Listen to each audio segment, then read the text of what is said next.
WhatsApp വെച്ചിട്ട് എങ്ങനെയാണ് ബിസിനസ്സുകൾ കൂടുതൽ ബിസിനസ് ഉണ്ടാക്കുന്നത് എന്നാണ് നമ്മൾ പഠിക്കാൻ പോണേ. പിന്നെ ബാംഗ്ലൂരാണ് നെക്സ്റ്റ് നമുക്കൊരു IT. ഇനിയിപ്പോൾ അതും വേണ്ട, നമുക്ക് എന്തിനാ അങ്ങനെ ചെയ്യുന്നത്? നെക്സ്റ്റ് നേരെ ദുബായ് ഉണ്ടല്ലോ. അധ്വാനിക്കുന്നവൻ്റെ പടച്ചവനാണ് ദുബായ്. അന്നേ എല്ലാവരും പറയലുണ്ട് പിന്നെ നമുക്ക് ഇന്റർനെറ്റിന് കാശ് ഉണ്ടാക്കാൻ പറ്റും.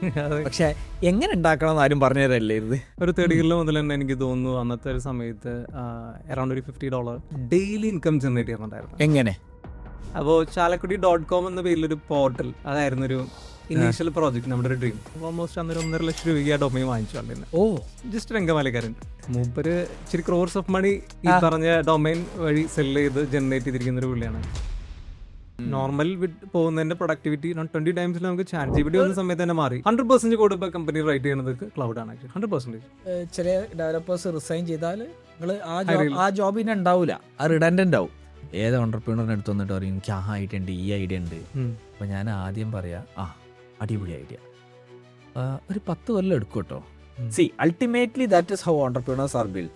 നമുക്ക് കുറേ നല്ലത് സംഭവിക്കും, അതിലും കൂടുതൽ ചീത്ത സംഭവിക്കും. കുറച്ച് കാശ് ഉണ്ടാക്കും, അതിലും കൂടുതൽ കാശ് പോയി കിട്ടും. ഞങ്ങൾ അന്ന് ആദ്യമായിട്ട് ബിൽഡ് ചെയ്ത് പ്രൊഡക്റ്റായിട്ട് പിന്നെ നെക്സ്റ്റ് കൈവച്ചതെന്ന് വെച്ച് കഴിഞ്ഞാൽ E-commerce ആണ്. 19 ലക്ഷം വരെ ആപ്പ് ഉണ്ടാക്കാൻ വേണ്ടി മുടക്കിയ ആളെ എനിക്കറിയാം. എല്ലാവരും വിചാരിക്കും ആപ്പൊക്കെ ഉണ്ടാക്കി കഴിഞ്ഞാൽ സെയിലും കൊണ്ട് വരുമെന്നാ.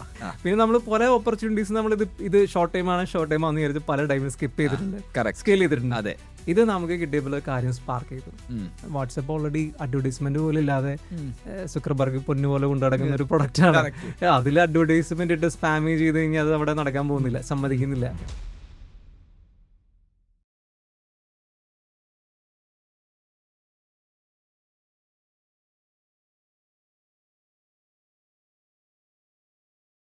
Welcome to another episode of the ecom show. ഇന്ന് നമ്മളിൽ ദുബായിലാണ്. ദുബായിൽ നമ്മൾ അടിപൊളിയായിട്ട് ഒരു ഇ-കോം മീറ്റപ്പ് നടത്തി. അതിന് വന്ന മനുഷ്യന്മാരൊക്കെ കില്ലർ അല്ലെങ്കിൽ അടിപൊളി ഫൗണ്ടേഴ്സും മാർക്കറ്റേഴ്സും ടെക്നിക്കൽ എക്സ്പേർട്സും ഒക്കെ ആയിരുന്നു. ആൻഡ് ദെൻ ദുബായിൽ വന്നു കഴിഞ്ഞാൽ നമ്മൾ സ്ഥിരമായിട്ട് കുറച്ച് എപ്പിസോഡ്സ് ചെയ്യും. ഇന്ന് നമ്മളെ കൂടെ ഉള്ളത് ഒരു വാട്സാപ്പ് മാർക്കറ്റിംഗ് പ്ലാറ്റ്ഫോമിൻ്റെ ഫൗണ്ടറാണ്. വാട്സാപ്പ് വെച്ചിട്ട് എങ്ങനെയാണ് ബിസിനസ്സുകൾ കൂടുതൽ ബിസിനസ് ഉണ്ടാക്കുന്നത് എന്നാണ് നമ്മൾ പഠിക്കാൻ പോണത്. കൂടാതെ തലബാത്ത് അല്ലെങ്കിൽ സൊമാറ്റോ, സ്വിഗ്ഗി പോലത്തെ ആപ്പുകൾ നിങ്ങൾക്ക് ഓൾറെഡി അറിയാം. ഇതേപോലത്തെ ഒരു ആപ്പ് നിങ്ങളെ ബിസിനസ്സിന് ഉണ്ടാക്കിയാൽ എങ്ങനെ ഉണ്ടാവും? അതും ലക്ഷങ്ങളോ കോടികളോ ഒന്നും വേണ്ട, തുച്ഛമായ റേറ്റിൽ എല്ലാ മാസവും നിങ്ങൾക്ക് ചെറിയൊരു റേറ്റിൽ നിങ്ങൾക്ക് സ്വന്തം ആപ്പ് ഉണ്ടാക്കാം. ഇതൊക്കെ ചെയ്യുന്നൊരു ഫൗണ്ടറാണ്. പിന്നെ ഈ ഫൗണ്ടർക്ക് വേറൊരു പ്രത്യേകതയുണ്ട്. ഞങ്ങളൊക്കെ ടെക്നിക്കൽ, ഇപ്പോൾ ഞാനൊരു ടെക് സാസ് ഫൗണ്ടറാണ്. നമ്മളൊക്കെ നാട്ടിലിരുന്നിട്ടാണ് ഈ ആപ്സൊക്കെ ഉണ്ടാക്കിയത്. പക്ഷേ മൂപ്പര് വ്യത്യാസമാണ്, മൂപ്പര് ദുബായിൽ വന്നിട്ടാണ് ഈ ആപ്പ് ഉണ്ടാക്കിയതും ഇത് വേൾഡ് മൊത്തം സെല്ല് ചെയ്യുന്നതും. സിബിൻ ആണ് നമ്മളെ കൂടെ ഉള്ളത്. സിബിൻ നമ്മളെ ഇവൻറ്റിനും ഉണ്ടായിരുന്നു. ഇവൻറ്റിന് ഞാൻ കണ്ടു. അതിനുശേഷം വീണ്ടും മീറ്റിംഗ് ഇരുന്നു. നമ്മളെ ഇ-കോം മാഫിയയിൽ കുറേ കാലമായിട്ട് പല ആൾക്കാരെയും ഹെൽപ്പ് ചെയ്യുന്നുണ്ട്. So Sibin, welcome to ecom show. Thank you. Mic തട്ടണ്. ഓക്കെ സിബിനെ, എവിടെ നിന്നാണ് സിബിൻ്റെ ആ സ്റ്റോറി സ്റ്റാർട്ട് ചെയ്യുന്നത്? School, college? I want to know everything. College മുതലേ സ്റ്റാർട്ട് ചെയ്യാമല്ലേ? കോളേജ്, സ്കൂൾ പോയാലും പ്രശ്നമില്ല. സ്കൂളിൽ വല്ലതും ചെയ്തിട്ടുണ്ടെങ്കിൽ. ഓക്കെ, ഞാൻ ബാച്ചലർ ഓഫ് കമ്പ്യൂട്ടർ ആപ്ലിക്കേഷൻ ആണ് പഠിച്ചത്, ക്രൈസ്റ്റ് കോളേജ് ഇരിഞ്ഞാലക്കുടല്ലേ. ഓക്കെ, അപ്പോൾ കമ്പ്യൂട്ടർ സയൻസിനോട് നല്ല താല്പര്യം ഉണ്ടായിരുന്നു സ്റ്റാർട്ടിങ്ങിലെ. അപ്പോൾ അതിൽ നിന്ന് എന്താ പറയുക, ഒരു 3rd ഇയറിലൊക്കെ ഒരു കോഴ്സ് പഠിക്കുന്ന സമയത്ത് ഡിജിറ്റൽ മാർക്കറ്റിംഗ് എന്ന് പറയുന്ന ഒരു സിലബസ് കോഴ്സ് അന്നേ ഉണ്ടായിരുന്നു. 2009 കോളേജിലുണ്ടായിരുന്നു. ഓക്കെ, എന്താ പഠിച്ച കോളേജിൽ? BCA, bachelor of computer application ആയിരുന്നു അന്നത്തെ ആ ഒരു കോഴ്സിന്റെ നെയിം. ആ സമയത്ത് ഡിജിറ്റൽ മാർക്കറ്റിംഗ് ആലോചിച്ചു ആ ഒരു ടൈമിൽ. അപ്പോൾ അതിൽ നിന്ന് കൂടുതൽ നമുക്ക് അന്നത്തെ സമയത്ത് പ്രോഗ്രാമിംഗ്, കോളേജിൽ പഠിക്കുമ്പോൾ നമ്മൾ പ്രോഗ്രാമിംഗ് എത്രത്തോളം മനസ്സിലാക്കുക എന്നുള്ളത് അറിയാമല്ലോ. നമ്മൾ അത്രത്തോളം ഇൻട്രസ്റ്റിൽ ചെല്ലുന്ന പോലും അത് പറ്റാത്തൊരു എളുപ്പമല്ല എന്നുള്ള തോന്നുന്നൊരു കാര്യമായിരുന്നു ആ സമയത്ത്. അപ്പോൾ അതിനുശേഷം അല്ലെങ്കിൽ എളുപ്പമുള്ളതും നമുക്ക് ഇൻട്രസ്റ്റിംഗ് ആയിട്ടുള്ളതും എന്തായിരുന്നു, ഡിജിറ്റൽ മാർക്കറ്റിംഗ് ആയിരുന്നു. അപ്പോൾ അതിൽ നിന്ന് എങ്ങനെ ബ്ലോഗിങ് ചെയ്യുന്നത്, ബ്ലോഗിങ് വഴി എങ്ങനെ നമുക്ക് മണി ജനറേറ്റ് ചെയ്യുന്നത്, അതുപോലെ ഒരു ഇന്റർനെറ്റിന്റെ ഒരു ഫ്യൂച്ചർ നമുക്ക് സ്പാർക്ക് ചെയ്തു. അതായത് തേർഡ് ഇയറിലായിരുന്നു ഇത് പഠിപ്പിക്കുന്നത്. 3 years അല്ലേ BCA? 3rd ഇയറിൽ നിങ്ങൾക്ക് ഡിജിറ്റൽ മാർക്കറ്റിംഗ് സബ്ജക്റ്റ് ഉണ്ടായിരുന്നു 2009. ഇത് പിന്നെ യൂണിവേഴ്സിറ്റി സിലബസ് ആയിരുന്നോ അല്ലെങ്കിൽ കോളേജ്? യൂണിവേഴ്സിറ്റി സിലബസ് തന്നെയാണ്. ഓ നൈസ്. ഓക്കെ, അതിൻ്റെ അകത്തിന് ബ്ലോഗിംഗ് ആണ് സാധനം ഉണ്ടത് മനസ്സിലാക്കിയോ? അങ്ങനെയല്ല മനസ്സിലാക്കിയത്. അന്ന് ക്രൈസ്റ്റ് കോളേജ് യൂണിവേഴ്സിറ്റിയിൽ, സോറി ക്രൈസ്റ്റ് കോളേജിൽ ഒരു നമ്മുടെ ലൈബ്രറി, സോറി പേരങ്ങ് മറന്നുപോയി, ലൈബ്രറി ഉണ്ട്, ഒരു വലിയൊരു ലൈബ്രറിയാണ്. ഞാൻ ലൈബ്രറി കയറാത്തോണ്ട് എനിക്ക് അത് തീരെ ഓർമ്മ ഉണ്ടാവില്ല. ലൈബ്രറിയിൽ റീഡ് ചെയ്യാൻ വേണ്ടി കയറുന്നതല്ല, അവിടെ ഒരു ലാബ് ഉണ്ട്, പബ്ലിക് ആയിട്ടുള്ള ലാബ് ഉണ്ടായിരുന്നു. പിന്നെ അവിടെ നമുക്ക് എന്ത് ഡിജിറ്റ്സ് എന്ന് പറഞ്ഞൊരു മാഗസിൻ ഉണ്ട്. അപ്പൊ ആ മാഗസിൻ ഡിജിറ്റ്സ്, അതിന്റെ കൂടെ CD ഫ്രീ കിട്ടണ. Exactly same.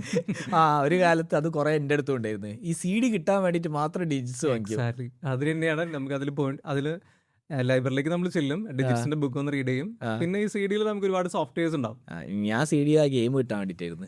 ഓക്കെ, അപ്പോൾ പല സോഫ്റ്റ്വെയർസ് ട്രൈ ചെയ്യാന്നുള്ളത്, ഇൻസ്റ്റാൾ ചെയ്യാതെ ഉപയോഗിച്ച് നോക്കുക എന്നുള്ള അന്നൊരു ക്രൈസുള്ള ഒരു പരിപാടിയായിരുന്നു ആ സമയത്ത്.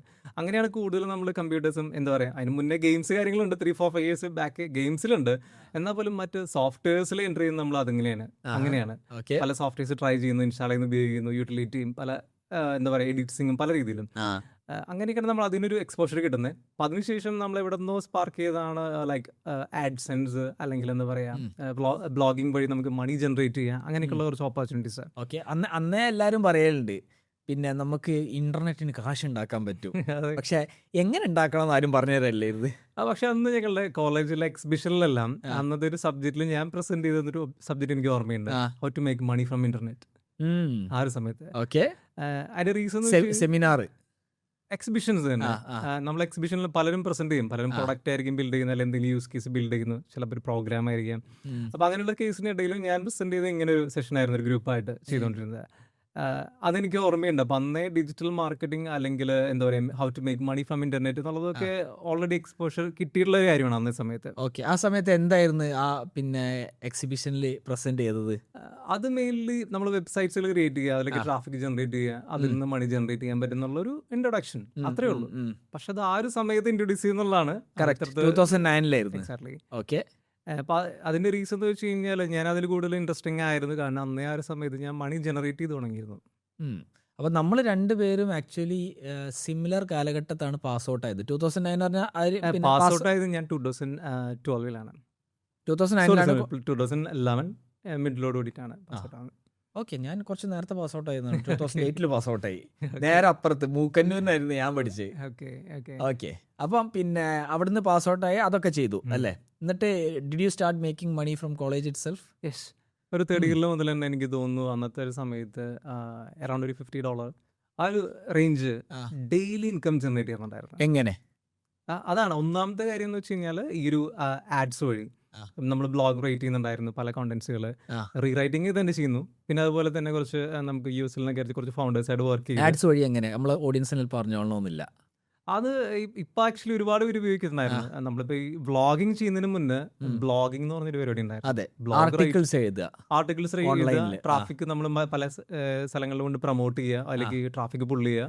അതായത് പല സ്ഥലങ്ങളിലും പോയിട്ട് ഇത് പോസ്റ്റ് ചെയ്യുമ്പോൾ ആൾക്കാർ വന്ന് ഇത് വായിക്കും, വെബ്സൈറ്റിലേക്ക് വരും, അത് റീഡ് ചെയ്യും. അപ്പോൾ നമുക്ക് എന്ത് ചെയ്യുന്നു, Google AdSense, Google ad programme ഉണ്ടായിരുന്നു, അതുവഴി ജനറേറ്റ് ചെയ്യുന്നു മെയിൻലി. ഓക്കെ, അപ്പോൾ അവിടുന്ന് ഒരു $50 എല്ലാ ദിവസവും ജനറേറ്റ് ആവറേജ് ഉണ്ടായിരുന്നു. അത് മാത്രമല്ല, പിന്നെ കുറച്ചൊരു അഫിലിയേറ്റ് മാർക്കറ്റിംഗ്, അതും ഒരു സ്പാർക്ക് കിട്ടിയ ഒരു കാര്യമാണ്. അഫിലിയേറ്റ് മാർക്കറ്റിംഗ് എക്സ്പ്ലെയിൻ ചെയ്താൽ നന്നാവും. അഫിലിയേറ്റ് മാർക്കറ്റിംഗ് എന്ന് വെച്ച് കഴിഞ്ഞാൽ, നമുക്ക് അന്നത്തെ രീതിയിൽ പറയുകയാണെങ്കിൽ ഒരു പ്രൊഡക്റ്റ്, ആ പ്രൊഡക്റ്റിലേക്ക് എന്ത് ചെയ്യുന്നു, ഒരു കസ്റ്റമറെ ജനറേറ്റ് ചെയ്യുകയാണെങ്കിൽ നമുക്ക് അഫിലിയേറ്റ്, നമ്മുടെ എല്ലാ പ്രൊജക്റ്റിലുള്ളതാണ്. ഷോപ്പിഫൈയിലാണെങ്കിലും ഇതൊന്നും ഒരു കസ്റ്റമറെ കൊണ്ടുവന്നു കഴിഞ്ഞാൽ ഒരു കമ്പനി റിവാർഡ് ചെയ്യുന്നു.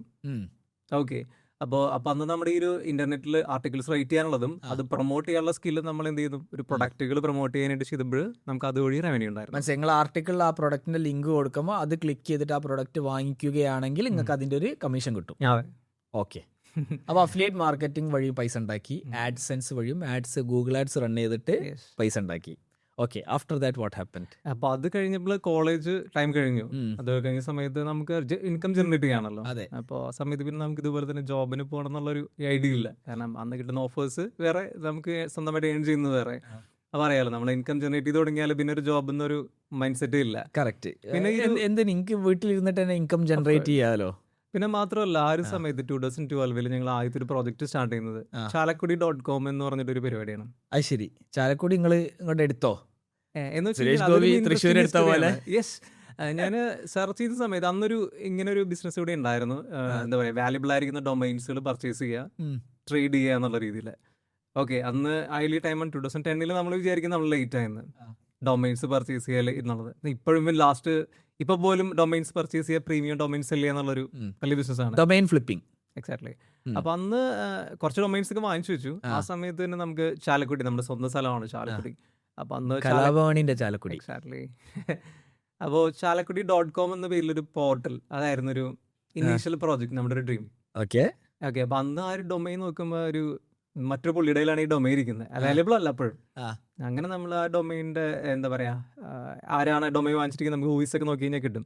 അങ്ങനെയൊക്കെ നോക്കി കണ്ടുപിടിച്ച് ഒരു പുള്ളിനെ അടുത്ത് മീറ്റ് ചെയ്ത് നമ്മൾ ഓൾമോസ്റ്റ് അന്നൊരു 1.5 ലക്ഷം രൂപയ്ക്ക് ആ ഡൊമൈൻ വാങ്ങിച്ചു. ആളിന്ന് ഓ, അന്ന് 2009 1.5 ലക്ഷത്തിന് ഡൊമൈൻ ഇത് സ്റ്റാർട്ട് ചെയ്യുന്നത് 2012 2012 പാസ് ഔട്ട് ആയത്.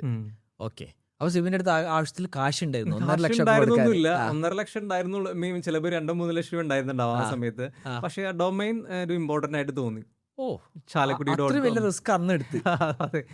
ചാലക്കുടി.com ഫ്ലിപ്പ് ചെയ്യാമെന്നില്ല ഒരു വേണ്ടിട്ടല്ല, ഡൊമൈൻ വാങ്ങിച്ച പോർട്ടൽ ലോഞ്ച് ചെയ്യാൻ വേണ്ടിട്ടാണ്. Okay okay okay. എന്നിട്ട് പോർട്ടൽ ലോഞ്ച് ചെയ്തു. അന്ന് നമ്മുടെ MLA MP എല്ലാവരും ഒരുമിച്ചൊക്കെ വന്നിട്ടാണ് അത് ഒരു പോർട്ടലിൽ ലോഞ്ച് ചെയ്യിപ്പിച്ചത്. ചാലക്കുടി.com എന്ന് വെച്ചാൽ ചാലക്കുടിയുടെ ന്യൂസ്, അവിടെയുള്ള റിയൽ എസ്റ്റേറ്റ്, ചാലക്കുടിയിലുള്ള ഒരു കുറച്ച് ഇ-കൊമേഴ്സിന്റെ ഒരു പാർട്ട്, അങ്ങനെ ഒരു മിക്സഡ് ആയിട്ടുള്ള ഒരു പോർട്ടൽ. ന്യൂസ് വഴി ട്രാഫിക് പുള്ള് ചെയ്യുക, സെയിം ടൈമിൽ നമുക്ക് റിയൽ എസ്റ്റേറ്റ് ലിസ്റ്റിംഗ് അല്ലെങ്കിൽ ഇ-കൊമേഴ്സ് പോലെ പ്രൊമോട്ട് ചെയ്യാനുള്ള, അങ്ങനെയായിരുന്നു അന്നത്തെ ഒരു ലോഞ്ചിങ്. ഓക്കെ. എന്നിട്ട് അതിനെന്ത് സംഭവിച്ചു? അത് അടപടലം പൊളിഞ്ഞു പോയി. പക്ഷെ ഇല്ല, നമ്മൾ ഓൾമോസ്റ്റ് എനിക്ക് തോന്നുന്നു 1 ഇയറോളം അത് റൺ ചെയ്തു. പക്ഷെ ട്രാഫിക് വന്നില്ലേ? ട്രാഫിക് വന്നു, 1 വർഷം റൺ ചെയ്തു. എനിക്ക് തോന്നുന്നു അവിടെയുള്ള അന്നത്തെ സണ്ണി സിൽക്സ്, ചാലക്കുടിയുടെ മെയിൻ ടെക്സ്റ്റൈൽ ബ്രാൻഡൊക്കെ ആയിരുന്നു. പുള്ളിക്ക് ഓൾമോസ്റ്റ് എനിക്ക് 1 ഇയറോളം കണ്ടിന്യൂസ് ആയിട്ട് സപ്പോർട്ട് ചെയ്തു. അങ്ങനെയുള്ള കുറച്ച് സബ് ബ്രാൻഡുകൾ സപ്പോർട്ട് ചെയ്ത് അവരുടെ ആഡ് ഡിസ്പ്ലേ ചെയ്തു. ആഡ് സെൻസും അല്ല, അന്നത്തെ രീതിയിൽ അവരുടെ ലോക്കൽ സപ്പോർട്ടേഴ്സ് ആയിരുന്നു, പ്രൈവറ്റ്ലി പൊസിഷൻ ചെയ്ത് ഡയറക്ട്ലി ലിസ്റ്റ് ചെയ്തു, ഗൂഗിൾ ആഡ്സ് ത്രൂ അല്ല. അങ്ങനെയാണ് അന്നത്തെ ടൈമിൽ നമ്മൾ എന്താ പറയുക, ഫേസ്ബുക്കാണ് അന്ന് മെയിൻ ആയിട്ടുള്ളത്. ഫേസ്ബുക്ക് വഴി ട്രാഫിക് മാക്സിമം പുള്ളിയാൻ ശ്രമിക്കും. അങ്ങനെയാണ് ആ ബിസിനസ് നിന്നത്. പക്ഷെ അതൊരു കണ്ടിന്യൂസ് റവന്യൂ അല്ലല്ലോ, സ്കെയിലബിൾ അല്ല. നമ്മൾ ചാലക്കുടി പോലൊരു അന്നത്തെ രീതിയിൽ. പക്ഷെ അത് നിങ്ങൾക്ക് വേറെ പല സിറ്റികളും അല്ലെങ്കിൽ ടൗണുകളെ പേരിലും വെബ്സൈറ്റ് എടുത്തിട്ട് അങ്ങനെ സ്കെയിൽ ചെയ്തുകൂടായിരുന്നോ? അതും സ്കെയിൽ ചെയ്തു. നെക്സ്റ്റ് ഇപ്പോൾ ചാലക്കുടി ആ ലെവലിൽ എത്തി. അതിനുശേഷം ഞങ്ങൾ അന്ന് തൃശ്ശൂർ.com തൃശ്ശൂർ എടുത്തില്ല, തൃശ്ശൂർ എടുക്കാൻ പറ്റില്ല. തൃശ്ശൂർ അന്ന് എടുക്കുന്നത് ഞങ്ങൾ ഈ ചാലക്കുടി.com വാങ്ങിച്ച അതേ ആ പുള്ളിയുടെ തന്നെയാണ് ഈ തൃശ്ശൂർ.com ഇരിക്കുന്നത്. അത് ശരി, മൂപ്പര് ഒരു മാസ്റ്റർ മൈൻഡ് ആണല്ലോ. മൂപ്പര് ഇച്ചിരി ക്രോർസ് ഓഫ് മണി ഈ പറഞ്ഞ ഡൊമൈൻ വഴി സെല് ചെയ്ത് ജനറേറ്റ് ചെയ്തിരിക്കുന്ന ഒരു പുള്ളിയാണ്. ഓ, വെരി എന്ന് വേണം പറയാം അന്നത്തെ സമയത്ത്. ആരത്, ഏതാണ് ഈ മഹാ? അതെനിക്ക് പറയാൻ പാടില്ലെന്ന് അറിയില്ല. ഐ മീൻ ജസ്റ്റ് രംഗമാലിക്കാരൻ. Oh, very nice. മൂപ്പര് ഐഡന്റിഫൈ ചെയ്തു അങ്ങനെ ഒരു ഓപ്പർച്യൂണിറ്റി ഉണ്ടെന്നില്ലേ? പുള്ളി അതിന് ഞാൻ പറഞ്ഞ ഡേറ്റിന് ഒരു 10 years മുന്നേ ഐഡന്റിഫൈ ചെയ്തു. അമേസിങ്. അപ്പോൾ അന്ന് മേജർ ആയിട്ടുള്ള ഒരു ഡൊമൈൻസിലൊക്കെ ആൾ പർച്ചേസ് ചെയ്ത് വെച്ചിട്ട് ട്രേഡ് ചെയ്യുന്നുണ്ടായിരുന്നു. പക്ഷെ ഇത് നമുക്ക് ഈ തൃശ്ശൂർ.com എന്നുള്ള ഓൾമോസ്റ്റ് എനിക്ക് തോന്നുന്ന ഒരു 1 CR ലിസ്റ്റ് ചെയ്തിരിക്കുകയായിരുന്നു സെല് ചെയ്യാനായിട്ട്. ഈ പുള്ളി തന്നെ. യെസ്. അപ്പോൾ അതിനുശേഷം കൊച്ചി.com എല്ലാ ആളായി തന്നെയാണ്. Very nice. എന്നിട്ട് മൂപ്പര് അത് സെല് ചെയ്തോ? സെല് ചെയ്തില്ല, ഞങ്ങൾ ആളായിട്ട് കൊളാബ് ചെയ്തിട്ട് ഒരു പ്രോജക്റ്റ് ആയിട്ട് ലോഞ്ച് ചെയ്യാനുള്ള പരിപാടി ചെയ്തു. ഓ, ഓക്കെ. തൃശ്ശൂർ.com. അപ്പോൾ ആള് തന്നെ ഫണ്ട് ചെയ്തു ആക്ച്വലി ആ ഒരു പ്രോജക്റ്റിലേക്ക് വേണ്ടിയിട്ട്. ഞങ്ങൾ അപ്പോൾ കുറച്ചും കൂടി വൈഡായിട്ട് ചാലക്കുടി.com എന്നുള്ളത് തൃശ്ശൂർ.com ഒരു പ്രോജക്റ്റ് ചെയ്തു. അന്നത്തെ സമയത്ത് തൃശ്ശൂർ പൂരത്തിന് നമ്മളൊരു എക്സിബിഷനിൽ, വലിയൊരു എക്സിബിഷനാണ്, അന്നത്തെ ലെവലിൽ സ്പെൻഡ് ചെയ്ത് റേഡിയോ മാംഗോ ഒക്കെ ആയിരുന്നു. അന്ന് തന്നെ നമ്മളൊരു സ്റ്റോളൊക്കെ ഇട്ട് കാര്യമായിട്ട് അത് പ്രൊമോട്ട് ചെയ്താണ് ആക്ച്വലി. അതിനു വേണ്ടിയിട്ട് എൻ്റയർ തൃശ്ശൂരിലുള്ള എല്ലാ ഫെസ്റ്റിവൽസ്, അങ്ങനെയാണ് തൃശ്ശൂർ മുഴുവൻ എക്സ്പ്ലോർ ചെയ്യുന്നതാണ് പറയാം. തൃശ്ശൂരിലുള്ള എല്ലാ അമ്പലങ്ങളിലെ പെരുന്നാളുകൾ, പരിപാടികൾ എല്ലാവിടെയും ഞങ്ങൾ പോകും. എൻ്റെ ഫ്രണ്ട് ഉണ്ട്, പാർട്ണർ ഉണ്ട്. ഞങ്ങൾ ക്യാമറയിൽ നോക്കി അങ്ങ് പോകും, ഷൂട്ട് ചെയ്യും, വീഡിയോ ഇടും. അന്നേ തൊട്ട് നമ്മൾ എന്ത് ചെയ്യുന്ന എല്ലാ ചാനൽസിൻ്റെ വീഡിയോ ഇപ്പോഴും എനിക്ക് തോന്നുന്നു തൃശ്ശൂർ.com നോക്കി കഴിഞ്ഞാൽ അന്നത്തെ ആ ക്വാളിറ്റിയിൽ വീഡിയോ ഇപ്പോഴും ഉണ്ടാവും. ഓ, അത് ശരി. അത് ഇപ്പോഴും ആ തൃശ്ശൂർ.com ഈ പുള്ളിയാണ് അത് ആ ഒരു വെബ്സൈറ്റ് ഇപ്പം മാനേജ് ചെയ്യുന്നില്ല. പക്ഷെ എൻ്റെ ഫേസ്ബുക്ക് പേജ് ഉണ്ട്, അതിൻ്റെ ഉള്ളിൽ ഈ പറഞ്ഞ എല്ലാ വീഡിയോസും എന്ന് വെച്ച് കഴിഞ്ഞാൽ അന്നത്തെ ടൈമിൽ നമ്മൾ എല്ലാത്തിനും അത്യാവശ്യം വീഡിയോസ് എല്ലാം ഷൂട്ട് ചെയ്ത് പോസ്റ്റ് ചെയ്യാൻ. നമുക്ക് ട്രാഫിക് പുള്ളിയാണെങ്കിൽ നമ്മൾ ആ ഒരു എന്താ പറയാ, തൃശ്ശൂർ ജില്ലയിൽ നടക്കുന്ന എല്ലാ കാര്യങ്ങളും എടുക്കണം. പിന്നെ തൃശ്ശൂർ പേരൂർ എക്സ്പ്രസ് എന്ന് പറഞ്ഞിട്ടൊരു തൃശ്ശൂരിലൊരു ന്യൂസ് പേപ്പർ ഉണ്ടായിരുന്നു, ലോക്കൽ ന്യൂസ് പേപ്പർ, കുറെ അധികം വർഷങ്ങൾക്ക് മുന്നുള്ളതാണ്. അവർ പ്രിന്റ് ചെയ്യുന്ന മാത്രം ചെയ്യുന്നുണ്ടായിരുന്നു. അവരായിട്ട് ടൈപ്പ് ചെയ്തിട്ടാണ് നമ്മൾ ന്യൂസ് ന്യൂസ് കിട്ടിക്കൊണ്ടിരുന്നത്. ഓക്കെ. അപ്പോൾ അതിൽ നമുക്ക് ഓഫ്ലൈൻ ന്യൂസ് അവർ പ്രിന്റ് ചെയ്യാൻ പോകുന്നതിന് മുന്നേ നമുക്ക് അയച്ചു തരും. നമ്മളത് കൺവേർട്ട് ചെയ്ത് സൈറ്റിലേക്ക് അപ്പ് ചെയ്യും. ഓ, വെരി നൈസ്. വെബ്സൈറ്റിൽ മെയിൻ ആയിട്ടുള്ളത് ന്യൂസുകൾ, ട്രാഫിക് പുള്ളിന്ന് ന്യൂസും, ആ. അതുപോലെ റിയൽ എസ്റ്റേറ്റ് വഴി ലിസ്റ്റിങ്ങും. മനസ്സിലായി. അതാണ്. റിയൽ എസ്റ്റേറ്റ് ലിസ്റ്റിംഗ് നിങ്ങൾ ചാർജ് ചെയ്തിരുന്നു ആ സമയത്ത്? അതായിരുന്നു അതൊരു എൻ്റെ റവന്യൂ income. സോഴ്സ് ഉണ്ടായിരുന്നു. Yes. പിന്നെ ആഡ്സും. Ads. ഓക്കെ. പിന്നെ എന്തേ പിന്നെ തൃശ്ശൂർ കേരള.comലേക്ക് എത്താടുന്നത്? ഇല്ല ഇല്ല അതായത് തൃശ്ശൂർ- ആദ്യം ഒരു ടൗൺ ആയിരുന്നു, പിന്നെ ഡിസ്ട്രിക്റ്റ് ആയി, പിന്നെ അടുത്തത് സ്റ്റേറ്റ് ആണല്ലോ. അത് നമുക്ക് അന്ന് ഞങ്ങൾക്ക് എത്ര 23 വയസ്സ് 22 വയസ്സാണുള്ള ടൈം ഉള്ളത്. ഞങ്ങൾ തന്നെ വർക്ക് ചെയ്യുന്നു, അല്ലാതെ ഒരു ഫൗണ്ടർ ഡ്രിവൻ ആയിട്ട് ഇങ്ങനെ സ്കെയിൽ ചെയ്യാന്നുള്ള ഐഡിയാസ് ഒന്നും ആയിട്ടില്ല. ആ, പിന്നെ ഈ രീതിയിൽ ഫണ്ട് സ്പെൻഡ് ചെയ്യണമായിരുന്നല്ലോ, ഉം. സ്ഥിരമായിട്ട് ഫണ്ട് സ്പെൻഡ് ചെയ്യണം, നമ്മൾ വർക്ക് ചെയ്യുന്നത്. എന്നാൽ പോലും നമുക്ക് ആഡ്സ് വഴിയോ അതുവഴിയൊക്കെ അന്നത്തെ സമയത്ത് ആഡ് വഴി പുള്ളി യാതൊരു വെബ്സൈറ്റിലേക്ക് ആഡ് റൺ ചെയ്യാനായിട്ട് ഒരാളെ പേജ് ചെയ്യാന്നൊക്കെ പറയുന്നത് എളുപ്പമല്ല. ഓക്കെ. Okay, right. അപ്പോൾ ഈ ട്രാഫിക്കിനെ കുറിച്ചോ ഇതിനെ കുറിച്ചോ ഒന്നും അത്ര അവയർ അല്ല ആ ഒരു അതെ, time ല്. ഡിജിറ്റൽ പഠിച്ചു വരുന്നേ ഉള്ളൂ. ഉം. ഉം. പിന്നെ അത് മാത്രമല്ല, അതായിരുന്നില്ല ഒരു കോർ ഫോക്കസ്. നമ്മളെ സംബന്ധിച്ചൊരു ഒരു എന്താ പറയുക, ഒരു ഫേം ബിൽഡ് ചെയ്യുക, ഉം. ടീം ബിൽഡ് ചെയ്യുക, കുറച്ചും കൂടി ടെക്നോളജിയിൽ ഫോക്കസ്ഡ് ആവുക എന്നുള്ളതാണ്. അപ്പൊ അതിന്റെ ഒരു സൈഡ് പാർട്ടാണ് ഇത് ആക്ച്വലി ബിൽഡ് ചെയ്ത്. എന്നാൽ പോലും ഇത് വലിയ പ്രോജക്റ്റ് തന്നെ ആയിരുന്നു. ക്ലിയർലി അതിലേക്ക് ഇരുന്ന് അത് എന്താ സ്കെയിൽ ചെയ്യാൻ പറ്റുവാണെങ്കിൽ അത് സ്കെയിൽ ചെയ്ത് തന്നെ ഉം. ഉം. അതിനുള്ള ഓപ്പർച്യൂണിറ്റി തീർച്ചയായിട്ടും ആ സമയത്ത് ഉണ്ടായിരുന്നു. പക്ഷെ അതിന് മാത്രം റവന്യൂ അത് ജനറേറ്റ് ചെയ്തില്ല. ആ സമയത്ത് ജനറേറ്റ് ചെയ്തില്ല, കാരണം നമ്മൾ അതിൽ വർക്ക് ചെയ്യുന്നുണ്ട്. ഓക്കെ. അതിലൊരു ഈ പറഞ്ഞ കൊളാബ് ചെയ്തിട്ടാണ് അത് ബിൽഡ് ചെയ്തിരിക്കുന്നത്. അത് നമ്മുടെ ഒരു ഓൺ പ്രോപ്പർട്ടി അല്ല. അതെ. അവർ ലോങ് ടൈമിൽ കൺസിഡർ ചെയ്യുന്നതോട് കൂടിയിട്ട് നമ്മളത് പിന്നെ അത് പല റീസണിൽ അത് മുന്നോട്ട് പോയില്ല. ഓക്കെ. അതിനുശേഷം എന്ത് സംഭവിച്ചു? അതിനുശേഷം ഈ സമയത്ത് എന്ത് ചെയ്തിരിക്കും, നമുക്ക് വെബ് ഡെവലപ്മെന്റ് ഓൾറെഡി എക്സ്പോഷർ കിട്ടിയിട്ടുണ്ട്. അപ്പോൾ പ്രോപ്പർ കോഡ് ചെയ്ത് ബിൽഡ് ചെയ്യാൻ നമുക്ക് കോഡിങ് സൈഡിലൂടെ നമുക്ക് വർക്ക്ഔട്ട് ചെയ്യുന്നുണ്ട്. അന്ന് വേർഡ് പ്ലസ് അല്ലെങ്കിൽ എന്താ പറയുക ജൂമില ഒക്കെ ഉപയോഗിച്ചിട്ടാണ് നമ്മൾ ബിൽഡ് ചെയ്തുകൊണ്ടിരുന്നത്, ഈ പ്രൊജക്റ്റുകളൊക്കെ ചെയ്തുകൊണ്ടിരുന്നത്. അപ്പോൾ അതുവഴി നമുക്ക് അതിലേക്ക് ഇൻട്രസ്റ്റ് ഉണ്ട്. അപ്പോൾ അതിൽ കൺസിസ്റ്റന്റ് ആയിട്ട് നമ്മൾ ബിൽഡ് ചെയ്തുകൊണ്ടിരിക്കുന്നുണ്ട്. അങ്ങനെയുള്ള Okay. ഫീച്ചേഴ്സും അതെ. അന്നത്തെ സമയത്ത് ഇ കൊമേഴ്സും റിയൽ എസ്റ്റേറ്റും ലിസ്റ്റിംഗ് എല്ലാം ചെയ്യുന്ന ഓട്ടോമാറ്റിക്. അതെ. അതെ. അങ്ങനെ വരുന്ന സമയത്ത് നമുക്ക് വർക്കുകൾ കിട്ടി തുടങ്ങി, പ്രോജക്ട്സുകൾ വരുന്നുണ്ടായിരുന്നു. Website projects. വെബ്സൈറ്റ് ബിൽഡ് ചെയ്യാൻ അല്ലെങ്കിൽ പ്രൊജക്ട്സിൽ വരുന്നുണ്ടായിരുന്നു. ഇ കൊമേഴ്സ് ആണെങ്കിലും ഒന്നുണ്ടായിരുന്നു എന്നുള്ളതാണ്. കറക്റ്റ്. അപ്പോൾ അതാണ് ബിൽഡ് ചെയ്ത് തുടങ്ങിയത്. പിന്നെ ഇത് നിർത്തിയിട്ട് പിന്നെ നിങ്ങള് നോർമൽ വെബ്സൈറ്റ് പ്രൊജക്ടുകൾ ഏറ്റെടുക്കാൻ തുടങ്ങി. IT കമ്പനി ആയോ? അങ്ങനെയും സർവീസ് പറയാൻ കമ്പനി ആയോ? അതിനും ശേഷം ഒരുപാട് കാര്യങ്ങൾ വേറെ ഉണ്ട്. ആ. അതിനുശേഷം എനിക്ക് തോന്നുന്നു ഈ ആഡിൽ തന്നെ കൂടുതൽ നമ്മൾ ഫോക്കസ് ചെയ്തിട്ടുണ്ടായിരുന്നു. കേരളത്തിലെ കുറച്ച് മേജർ പേജസ് ആ. അന്നത്തെ ടൈമിൽ ഇപ്പോൾ ഇഷ്യാനെറ്റിനായിട്ടോ അല്ലെങ്കിൽ അതിനായിട്ടും കൂടുതൽ ഫോളോവേഴ്സ് ഉണ്ടായിരുന്ന കുറച്ച് ഫേസ്ബുക്ക് പേജൊക്കെ ഉണ്ടായിരുന്നു. അപ്പോൾ എൻ്റെ ഫ്രണ്ടാണ് ഇപ്പോഴും കൊളാബ് ചെയ്യുന്നുണ്ട് ചെറുതായിട്ട്. മണി ജനറേറ്റ് ഇല്ല, പുള്ളി മണി ജനറേറ്റ് ചെയ്യുന്നുണ്ട്, ഞാൻ അതിൽ നിന്നും വിട്ട് നിൽക്കാം. ഓക്കെ. അപ്പോൾ ആ ഒരു പേജസിൽ നമ്മൾ ഇതുപോലെ തന്നെ ആർട്ടിക്കിൾസ് പോസ്റ്റ് ചെയ്യുന്നു, അതുപോലെ തന്നെ മണി ജനറേറ്റ് ചെയ്യുന്നു എന്നുള്ള രീതിയിൽ മേജർ കുറച്ച് അവരൊക്കെ ഇപ്പോൾ വലിയ ബ്രാൻഡുകളാണ്, ഈ പേജ് പറയുന്നില്ല, Facebook pages. Facebook pages. Okay. പിന്നെ നിങ്ങൾ ഫേസ്ബുക്ക് പേജസ് മേലെ ഫോക്കസ് ചെയ്ത് ഇല്ല, ഫോക്കസ് ചെയ്തില്ല. ആ. അന്നത്തെ സമയത്ത് നമ്മൾ ഈ പറഞ്ഞതിൽ ബ്ലോഗ് പോസ്റ്റ് ചെയ്ത് ഓൾമോസ്റ്റ് എനിക്ക് തോന്നുന്നു ഒരു $3,000-5,000 ഒക്കെയാണ് മന്ത്ലി മണി ജനറേറ്റ് ചെയ്തോണ്ടിരുന്നത്. ആഡ്സ് ത്രൂ 2013-14 ടൈമിൽ. അന്ന് ബ്ലോഗിംഗ് ഒന്നുമല്ല, ജസ്റ്റ് പ്യുവർ ആർട്ടിക്കിൾസ്. പിന്നെ എന്ത് ചെയ്യുന്നു, അതിലേക്ക് വെബ്സൈറ്റിലിടുന്നു. വഴി ജനറേറ്റ് ചെയ്യുന്നു. ഓക്കെ. അതിലിപ്പോ അന്നിപ്പോ ഗൂഗിൾ ആഡ്സ് പോലെ തന്നെ വേറെ കുറച്ച് പ്ലാറ്റ്ഫോം ഉണ്ടായിരുന്നു, ആഡ് ട്രേഡിംഗ് പ്ലാറ്റ്ഫോംസ് വഴി ഉണ്ടായിരുന്നു. പക്ഷെ അതൊന്നും ഒരിക്കലും അതൊരു ലോങ് ടൈം റവന്യൂ ആണോ ഇല്ലെന്ന് നമുക്ക് എന്ത് ചെയ്യാൻ പറ്റിയില്ല, ഒരു കോൺഫിഡൻസ് ഉണ്ടായിരുന്നില്ല. അതെ. ഒരു ഷോർട്ട് ടൈം പരിപാടി അങ്ങനെയുള്ളൂ തൽക്കാലത്തേക്ക്. തൽക്കാലത്തേക്ക്. പക്ഷെ അത് ലോങ് ടൈം ആയിരുന്നു ആക്ച്വലി. അത് നമുക്ക് മുന്നിൽ കണ്ടില്ല, ഐഡന്റിഫൈ ചെയ്യാൻ പറ്റിയില്ല. ഇല്ല. അപ്പൊ അതുകൊണ്ട് തന്നെ നമ്മൾ അതിന് ശ്രദ്ധ കൊടുത്തില്ല. അത് സൈഡിൽ ജനറേറ്റ് ചെയ്തു, കുറച്ച് റവന്യൂ വന്നു, കുറച്ച് കോമ്പറ്റീഷൻസ് വന്നു, ഒക്കെ വന്നപ്പോൾ മണി ജനറേറ്റ് കുറഞ്ഞു തുടങ്ങി. അപ്പൊ ആ സമയത്ത് പിന്നെ അതിൽ ശ്രദ്ധ കുറച്ചു.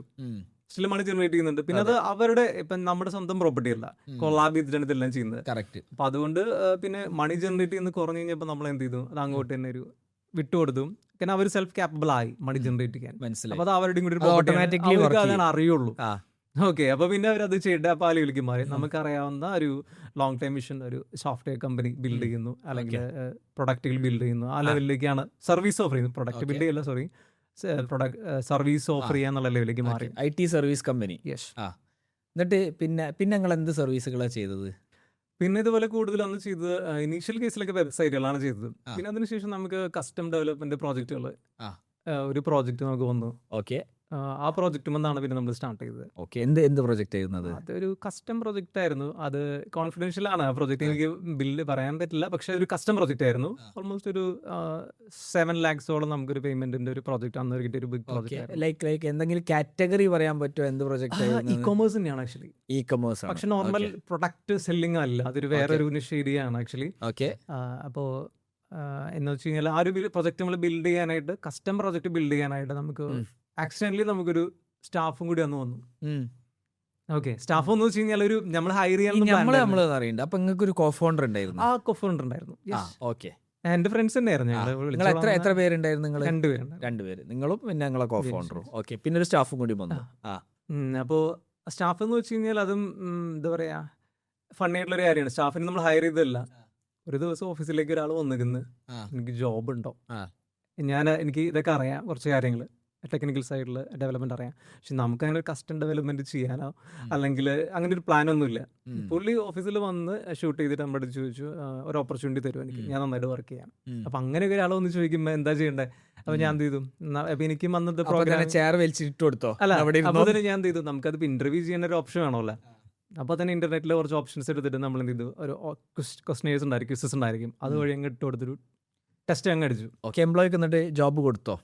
ജോബ് കൊടുത്തു. ഞാൻ ടെസ്റ്റ് ഒക്കെ ചെയ്തു, ടെസ്റ്റ് ആള് ഫെയിൽ ചെയ്തു. പക്ഷെ ആള് പറഞ്ഞു സക്സസ്ഫുള്ളി ഫെയിൽഡ്. പക്ഷേ നമുക്ക് എന്ത് ചെയ്തു, ആളൊരു കോൺഫിഡൻസ് ഒക്കെ ഇഷ്ടപ്പെട്ടു. പിന്നെ ഒരു ചെറിയ സാലറി ആണ് ഓഫർ ചെയ്ത് പറഞ്ഞിട്ടുണ്ടായിരുന്നുള്ളൂ, 5,000 rupees. അത് മതി. പിന്നെ ഓക്കെ ഫൈൻ, നമ്മൾ ചെയ്യുന്നുള്ളു. അതിനോടൊപ്പം പിന്നെ ആക്സിഡന്റലി നമുക്ക് ഒരു പ്രോജക്റ്റ് വന്നു അതിന് ശേഷമാണ്. അപ്പോൾ എന്ത് ചെയ്തു, പുള്ളി അത് ചെയ്യാനായിട്ട് പറ്റി. പുള്ളിയും അത് നന്നായിട്ട് ഡെവലപ്പ് ചെയ്തു, റെഡി ആക്കി കഴിഞ്ഞപ്പോൾ കസ്റ്റം ഡെവലപ്മെന്റിൽ നമ്മളൊരു ഫുൾ സ്ക്രാച്ചിൽ നിന്ന് ഒരു പ്രോജക്റ്റ് ബിൽഡ് ചെയ്തു. എനിക്ക് തോന്നുന്നു ഒരു 2013 തന്നെയാണ് അത് പ്രോജക്റ്റ് ബിൽഡ് ചെയ്തു. അങ്ങനെയാണ് നമ്മൾ കസ്റ്റം സോഫ്റ്റ്വെയർ ഡെവലപ്മെന്റിലേക്ക് എൻ്റർ ചെയ്യുന്നത്. അപ്പോൾ അന്നത്തെ സമയത്ത് അപ്പോൾ ഞാൻ എൻ്റെ സ്കില്ല് കൂടുതൽ ഇൻപുട്ട് കൊടുത്തിരിക്കുന്ന പ്രോജക്റ്റ് നമ്മൾ എന്ത് ചെയ്തു, ഐഡിയ കൺസൾട്ട് ചെയ്യുക, അല്ലെങ്കിൽ പ്ലാൻ ചെയ്യുക, വൈ ഫ്രെയിം ചെയ്യുക, അത് കോർഡിനേറ്റ് ചെയ്യുക, അങ്ങനെയുള്ള ഓപ്ഷൻസിലായിരുന്നു ഞാൻ കൂടുതൽ ശ്രദ്ധ കൊടുത്തത്. ആ പ്രോജക്റ്റ് നമുക്ക് എന്ത് ചെയ്യാൻ പറ്റി, ഡെലിവർ ചെയ്യാൻ പറ്റി. E-commerce project. അതിനെ ബേസ് ചെയ്തിട്ട് നമുക്ക് അതിനായിട്ടും ഡബിൾ വാല്യുള്ളതും ട്രിപ്പിൾ വാല്യുള്ളതായിട്ടുള്ള പ്രോജക്റ്റുകൾ വന്നു. ഓക്കെ, അപ്പൊ തന്നെ നമ്മൾ റെഫറൽ ത്രൂ വന്നതാ, അതായത് വേർഡ് ഓഫ് മൗത്ത്. മാർക്കറ്റ് ചെയ്താൽ മാർക്കറ്റിംഗ് ഒന്നുമില്ല, ആ കസ്റ്റമർ വേറൊരു കസ്റ്റമർ റെഫർ ചെയ്തു, അങ്ങനെയൊക്കെ തന്നെ. ആ കസ്റ്റമർ തന്നെ പേ ചെയ്തായിട്ടും മീൻ റെഫർ ചെയ്തായിട്ടൊക്കെ ആയിട്ട് നമുക്ക് മൾട്ടിപ്പിൾ പ്രോജക്ട്സിൽ വന്നു. എങ്ങനെയൊക്കെ വന്നു എന്നുള്ള കാര്യം എനിക്ക് ഓർമ്മയില്ല. നിങ്ങൾ മാർക്കറ്റിംഗ് ചെയ്തിട്ടില്ല. കറക്റ്റ്, മാർക്കറ്റിംഗ് ചെയ്തിട്ടില്ലെന്ന് മാത്രമല്ല, പക്ഷെ അന്നത്തെ സമയത്ത് SEOയില് സൈറ്റൊക്കെ മുമ്പിലുണ്ടായിരുന്നു. ഓക്കെ, അതൊന്നും SEO ആരും ചെയ്യാത്ത സമയമാണ്. SEO സമയത്ത് ചെയ്താണ്. പക്ഷേ SEO എനിക്ക് അറിയാം. എന്ന് വെച്ചാൽ 2010-9 എനിക്ക് ഓൾറെഡി SEO ട്രെയിനിങ് കിട്ടിയിട്ടുണ്ട്. SEO ഒക്കെ എനിക്ക് അറിയാം ആ സമയത്ത്. അപ്പം അന്ന് ഒരുപാട് ടൂൾസ് ഉണ്ടായിരുന്നു SEO, നമുക്ക് ബാക്ക് ലിങ്ക്സ് ഒക്കെ ഓട്ടോമേറ്റ് ചെയ്ത് ക്രിയേറ്റ് ചെയ്യാനായിട്ട്. അന്നത്തെ സമയത്ത് the best software company in കേരളയിൽ മറ്റേ കേരള ലെവലിൽ ഫസ്റ്റ് പേജിലോ സെക്കൻഡ് തേർഡിലൊക്കെ ഉണ്ടായിരുന്നു. തൃശ്ശൂരിൽ അങ്ങനെ ഉണ്ടായിരുന്നു ആ സമയത്ത്. അപ്പം അങ്ങനെയൊക്കെ ആയിരിക്കാം നമുക്ക് പ്രൊജക്ട്സുകൾ വന്നിട്ടുണ്ടായിരുന്നു. അപ്പോൾ എന്താ ഉണ്ടായെന്ന് വെച്ചാൽ ഞങ്ങളുടെ ആദ്യത്തെ ഈ ഒരു ചെറിയ ടീം നല്ല പ്രൊഡക്റ്റീവ് ആയിരുന്നു. നമുക്ക് പ്രൊജക്റ്റ് ബിൽഡ് ചെയ്യാൻ പറ്റി, ഇത് ചെയ്യാൻ പറ്റി.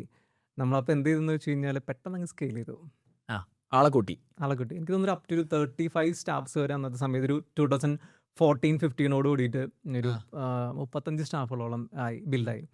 അതായത് ഒറ്റയടിക്ക് എത്ര മാസം കൊണ്ടായിരിക്കും നിങ്ങൾ അത് ഒരു മേ ബി ഒരു 1 year ഗ്യാപ്പിലായിരിക്കും. ഈ മേജർ 2 പ്രോജക്റ്റ് വന്ന ഒരു 1 year ഗ്യാപ്പിൽ നമ്മൾ ടീം റാപ്പിഡ്ലി സ്കെയിൽ ചെയ്ത്, ബ്ലിഡ് സ്കെയിലിംഗ് എന്നൊക്കെ പറയുന്ന പോലെ. ഓക്കെ, എന്നിട്ട് എന്ത് സംഭവിച്ചു? ഓക്കെ, അപ്പോൾ എന്താ ഉണ്ടായെന്ന് വെച്ച് കഴിഞ്ഞാൽ നമ്മൾ ടീമിനെ സ്കെയിൽ ചെയ്ത് നമ്മൾ കുറേ പ്രോജക്റ്റിനെ ബേസ് ചെയ്തിട്ടല്ല, പ്രോജക്റ്റ് ഒന്നിനെ ബേസ് ചെയ്തിട്ടല്ല, പ്രോജക്റ്റ് സൈഡായിട്ട് നമുക്ക് ഇൻകം ഉണ്ട്, ടൈറ്റ് ആയിട്ടുള്ള ഇത്രയും സ്റ്റാഫ് വന്നപ്പോൾ നമ്മുടെ ഇൻകം എന്ത് ചെയ്യുന്നു, നമ്മൾ സ്പ്ലിറ്റായി പോകുന്നു. സെയിം ടൈമിൽ നമ്മൾ പ്രൊഡക്റ്റ് ബിൽഡ് ചെയ്യാൻ സൈഡിലൂടെ ശ്രമിച്ചു. അതായത് നിങ്ങൾ പിന്നെ സർവീസ് കമ്പനിയാണ്, നിങ്ങൾക്ക് റവന്യൂ ഉണ്ട്, ആ റവന്യൂ വെച്ച് ബൂട്ട്സ്ട്രാപ്ഡ് ആണ്, കമ്പനി ബൂട്ട്സ്ട്രാപ്ഡ് ആണ്. ആ റവന്യൂ വെച്ചിട്ട് നിങ്ങൾ കൂടുതൽ സ്റ്റാഫിനെ ഹയർ ചെയ്യുന്നു, ആ റവന്യൂ അവർക്ക് ഇങ്ങനെ സ്പ്ലിറ്റ് ചെയ്ത് കൊടുക്കുന്നു. പിന്നെ എന്തെന്ന് വെച്ച് കഴിഞ്ഞാൽ നമ്മൾ സ്വന്തമായിട്ട് ഒരു പ്രൊഡക്റ്റ്, ഒരു ബിൽ, അന്നത്തെ കൂടുതൽ റിക്വയർമെന്റ് കൂടുതൽ എന്താണ് ഈ ബില്ലിംഗ് സോഫ്റ്റ്വെയർ ഒക്കെയാണ്, എല്ലാ ബിസിനസ്സും വേണം അത്. അപ്പം നമ്മുടെ ഒരു പ്രൊഡക്റ്റ് ആയിട്ട് അതിരിക്കട്ടെ ഫസ്റ്റ് എന്നുള്ള ബേസിലൊക്കെ അത് സൈഡിലൂടെ ഇട്ടു.